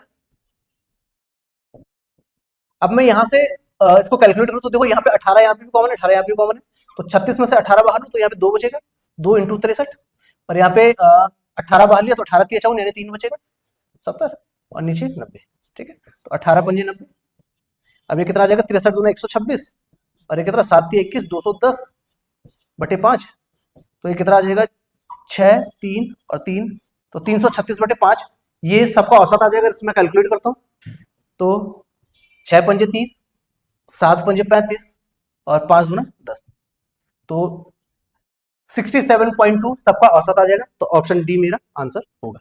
ठीक है, तो क्वेश्चन में मेरे पास गिवन था कि 90 विद्यार्थी हैं जिसमें 60% लड़कियां, तो सबसे पहले लड़के निकाल दी 54, और बाकी बचे हुए 36, 90 में से 54 माइनस करोगे तो 36 हमारे पास लड़के आ जाएंगे। अब उसने बोला था कि लड़कों का जो औसत है वो 63 है, तो औसत मतलब हर बच्चे का इक्वल नंबर अप्रॉक्स कितना भाई 63 था, तो 36 का टोटल कितना आ जाएगा 36 इंटू 63, और लड़कियों का 70 था, टोटल लड़कियों का 54 इंटू 70 आ जाएगा। तो ये तो उनके नंबरों का योग आ जाएगा। टोटल बच्चे कितने हैं 90 हैं, क्योंकि मुझे पूरी क्लास का एवरेज चाहिए, तो अब डिवाइड बाई 90, तो ऐसे मैंने कैलकुलेट किया, तो 67.2 मेरा आंसर आया। ठीक है, तो इस क्वेश्चन का आंसर होगा 67.2 यानी ऑप्शन डी में। चलिए नेक्स्ट क्वेश्चन देखते हैं। अगला क्वेश्चन मेरे पास दिया गया है, यहाँ पे कुछ अल्फाबेट लिखे गए हैं और ब्लैंक छोड़ा गया है। ठीक है, तो बेसिकली ये है लेटर सीरीज का क्वेश्चन है। अब इसको देखो, यहां से मुझे यहीं से हिंट मिलेगा। अगर मैं इसको देखूं ए बी, फिर मेरे पास यहाँ पे 2 ब्लैंक है, फिर ए बी सी, फिर डबल ए, फिर बी सी। तो अगर मैं यहाँ पे देखूं B double B, B C double A, B C double A, फिर बी है। ठीक है,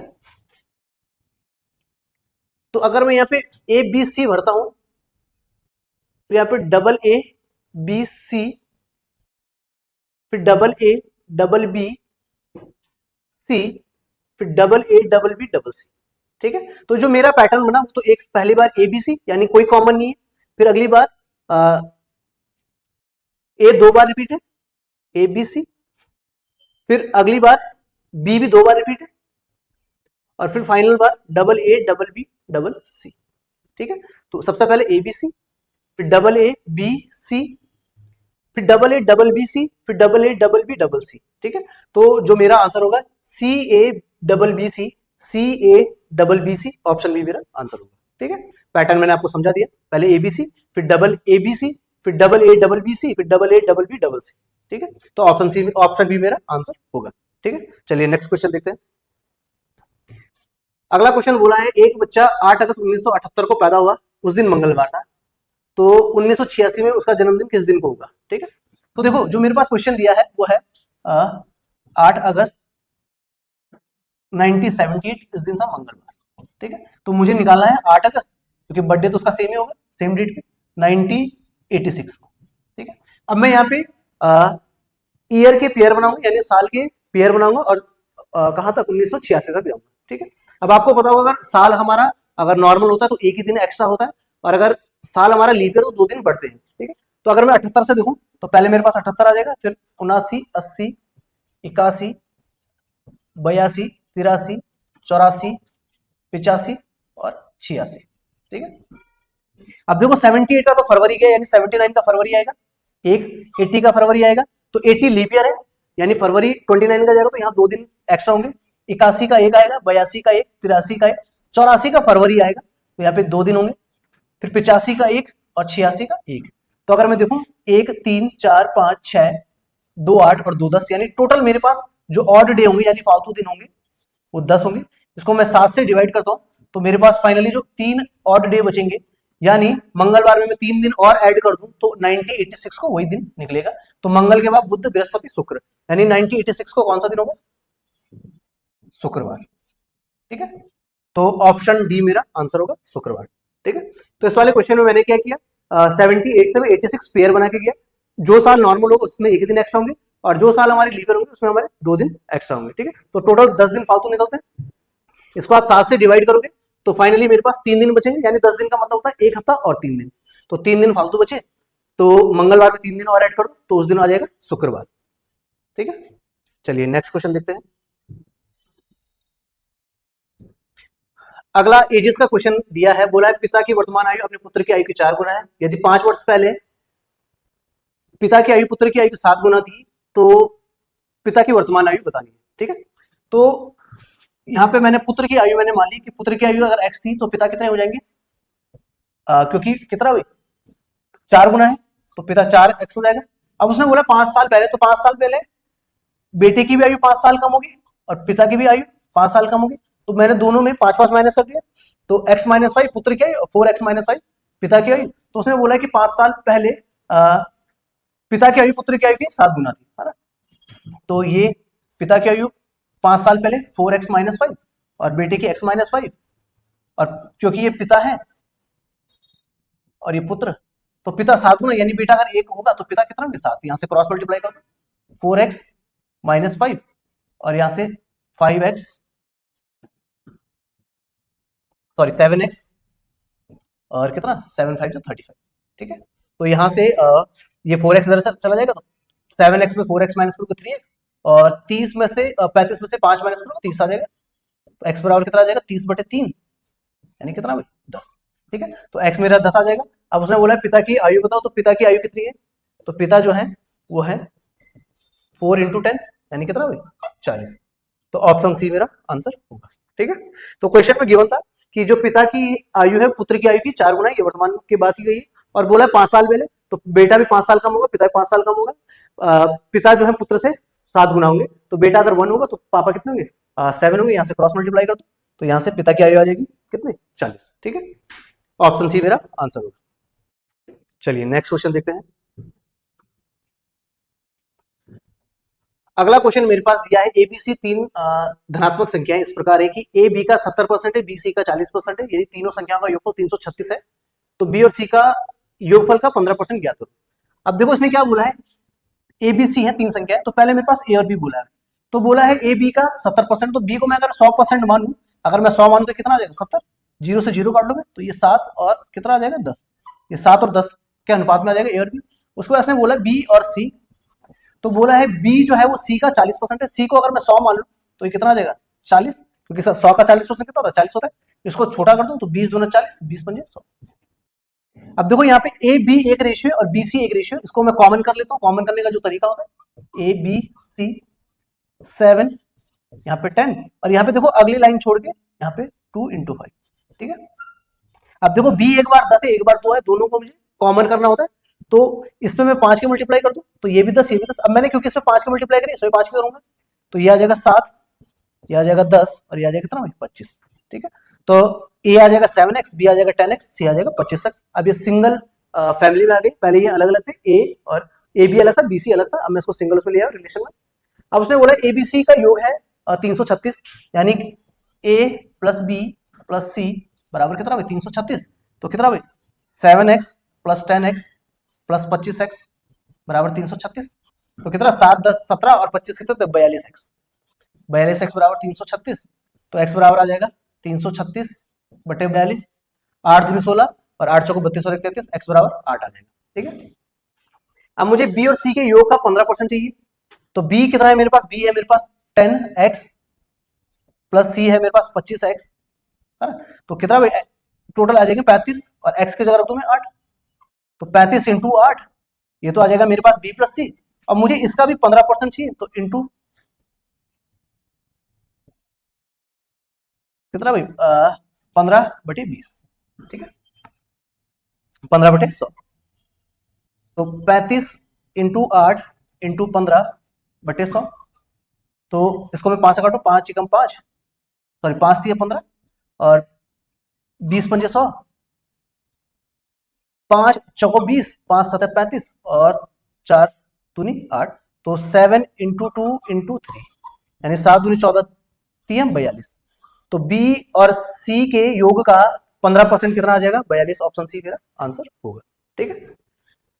तो सबसे पहले मैंने एबीसी को सिंगल रिलेशन में लिखा है, उसके बाद इसने मैंने बी प्लस सी निकाला, तो बी प्लस सी मेरे पास कितना आ जाएगा 25 10 35, तो 35 × 8 यानी 35 × 8 होता है मेरे पास 70 280, ठीक है।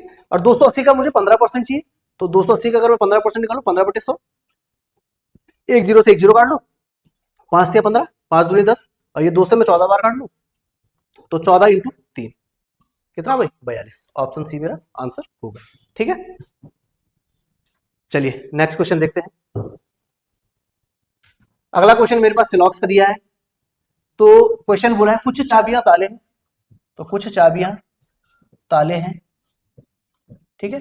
कुछ ताले संख्याएं हैं, कुछ ताले संख्याएं हैं, सभी संख्याएं अक्षर हैं, सभी संख्याएं अक्षर हैं, और सभी अक्षर शब्द हैं, सभी अक्षर शब्द हैं, ठीक है। तो मेरे पास जो पहला निष्कर्ष दिया है, निष्कर्ष बोला गया है कि कुछ शब्द संख्याएं हैं, तो कुछ शब्द संख्याएं बिल्कुल है, और बोला है कुछ ताले अक्षर हैं, तो ये ताले हैं, और ये अक्षर देखो यहाँ पे टच हो रहा है, तो कुछ ताले अक्षर है। तो मेरा जो आंसर होगा ऑप्शन सी, पहला और दूसरा दोनों कंक्लूजन हमारे फॉलो करते हैं, ठीक है। तो सी मेरा आंसर होगा। चलिए नेक्स्ट क्वेश्चन देखते हैं। अगला क्वेश्चन जो मेरे पास गिवन है वो है डिस्टेंस और डायरेक्शन का। बोला है गणेश साइकिल से दक्षिण पश्चिम दिशा की ओर 8 मीटर दूरी तय करता है, फिर पूरब की ओर मुड़कर 20 मीटर चलता है, वहां से उत्तर पूरब की ओर 8 मीटर जाता है, फिर पश्चिम की ओर 6 मीटर जाता है, वहां से उत्तर पूरब 2 मीटर की ओर जाता है, फिर दक्षिण की ओर 4 मीटर चलता है, फिर दक्षिण पश्चिम 2 मीटर जाता है, अब उस स्थान पर रुक जाता है, तो प्रारंभिक स्थान से कितनी दूरी पर है, ठीक है। तो देखो अगर मैं आपको देखूं तो मेरे पास डायरेक्शन ये है उत्तर, यह है दक्षिण, यह पूरब, यह है पश्चिम, ठीक है। ये मेरे पास सब डायरेक्शन उत्तर पश्चिम, ये उत्तर पूरब में, ठीक है, ये दक्षिण पूरब और ये मेरे पास दक्षिण पश्चिम, ठीक है। अब उसने क्या बोला सबसे पहले कि गणेश साइकिल से 8 मीटर दक्षिण पश्चिम की ओर जाता है, तो इस वाले पॉइंट से वो दक्षिण पश्चिम यानी इस साइड को जाएगा 8 मीटर, इसके बाद वो पूरब की ओर मुड़ जाता है, देखो पूरब इसका इस साइड आएगा, है ना, तो पूरब की ओर मुड़ जाता है, कितना चलता है 20 मीटर चलता है, वहां से उत्तर पूरब जाता है, उत्तर पूरब जाता है, तो कितना जाता है 8 मीटर, यानी इसी के स्ट्रेट होगा 8 मीटर जाता है, फिर वो पश्चिम की ओर 6 मीटर जाता है, यहां से पश्चिम की ओर जाएगा 6 मीटर, फिर वह उत्तर पूरब की ओर जाता है, तो उत्तर पूरब यानी इस वाली डायरेक्शन में, और कितना जाता है 2 मीटर, फिर वो पश्चिम की ओर जाता है यानी इस साइड को आता है, और कितना चलता है 4 मीटर,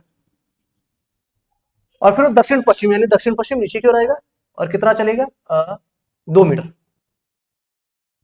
ठीक है। ये 2 है, ये 2 है, यानी ये भी कितना होगा 4 होगा, तो ये पूरा 4 ये 6 है, टोटल कितना हो जाएगा 10। अब उसने बोला है कि वह प्रारंभिक स्थान से कितनी दूरी पर, तो मुझे ये वाली दूरी बतानी है। तो देखो ये पूरी कितनी है, ये 10 है, ये 8 है, तो ये पूरी यहाँ से यहाँ ये 10 है, तो ये वाली कितनी पूरी भाई 20 है, तो ये वाली कितनी हो जाएगी यहाँ से यहाँ तक, ये 10 हो जाएगी, क्योंकि ये 20 है तो ये पूरी 20 होगी, इतना इतना 10 है, तो ये वाली कितनी हो जाएगी 10, यानी ऑप्शन बी मेरा आंसर होगा, ठीक है। तो ये उत्तर पूरब है, ये उत्तर पश्चिम, उत्तर पूरब, दक्षिण पश्चिम और दक्षिण पूरब। सबसे पहले वो दक्षिण पश्चिम गया, फिर वो पूरब डायरेक्शन में गया, फिर वो उत्तर पूरब गया, फिर वो पश्चिम गया, फिर वो उत्तर पूरब गया, फिर वो पश्चिम, फिर वो दक्षिण पश्चिम गया, और अब प्रारंभिक स्थान से अंतिम स्थान की दूरी, तो ये 6 4 10, टोटल ये कितनी है 20 है, तो 20 में से अगर मैं 10 माइनस कर दूंगा तो 10 ही शेष बचेगा, तो इस क्वेश्चन का आंसर होगा ऑप्शन बी 10 मीटर, ठीक है। चलिए नेक्स्ट क्वेश्चन देखते हैं। फिगर काउंटिंग का क्वेश्चन है और मुझे बोला इसमें कितने त्रिभुज होंगे। अब देखना सबसे पहले मैं यहां से और यहां काउंट करूंगा। मैंने आपको बताया है अगर मैं ऐसे चित्र काउंट करता हूं तो 1 2 और एक ये बड़ा वाला, मेरे पास 3 ट्राइंगल होंगे, ठीक है। तो इस वाले में मैंने यहां से पहले ये वाला काउंट किया, तो यहाँ पे एक ही और ये बड़ा वाला 3 ट्राइंगल, ठीक है। फिर मैंने यहां से यहां, ठीक है, तो इसमें भी एक ये वाला, पूरा ये वाला, एक पूरा ये वाला और एक बड़ा, कितने हो गए 6। फिर मैंने इस वाले से छोटे छोटे, सबसे छोटे ये एक ये और एक पूरा बड़ा, तो 3 ही हो जाएंगे 9। और ये फाइनली अब ये वाला काउंट करें, सबसे बड़ा वाला 1 2 और 3, यानी ये ट्राइंगल 1, ये ट्राइंगल 2 और एक ये बड़ा वाला 3, तो टोटल कितने हो जाएंगे 12, ठीक है। तो इस क्वेश्चन का आंसर होगा ऑप्शन डी 12 ट्राइंगल, ठीक है। तो चलिए दोस्तों आज की क्लास को यहीं पे समाप्त करते हैं। आज हमने मॉक नंबर 10 देखा है जिसके 90 क्वेश्चन जीके जीएस के विकास ने एक्सप्लेन कर दिए, 10 क्वेश्चन रीजनिंग के मैंने एक्सप्लेन कर दिए। आशा करता हूं आपको समझ में आया होगा। अगर आपको किसी भी क्वेश्चन में कोई डाउट होता है तो आप हमें कमेंट बॉक्स में लिख सकते हैं। बाकी अगर आपको हमारे वीडियो पसंद आता है तो वीडियो को लाइक कीजिए और चैनल को सब्सक्राइब कीजिए। धन्यवाद।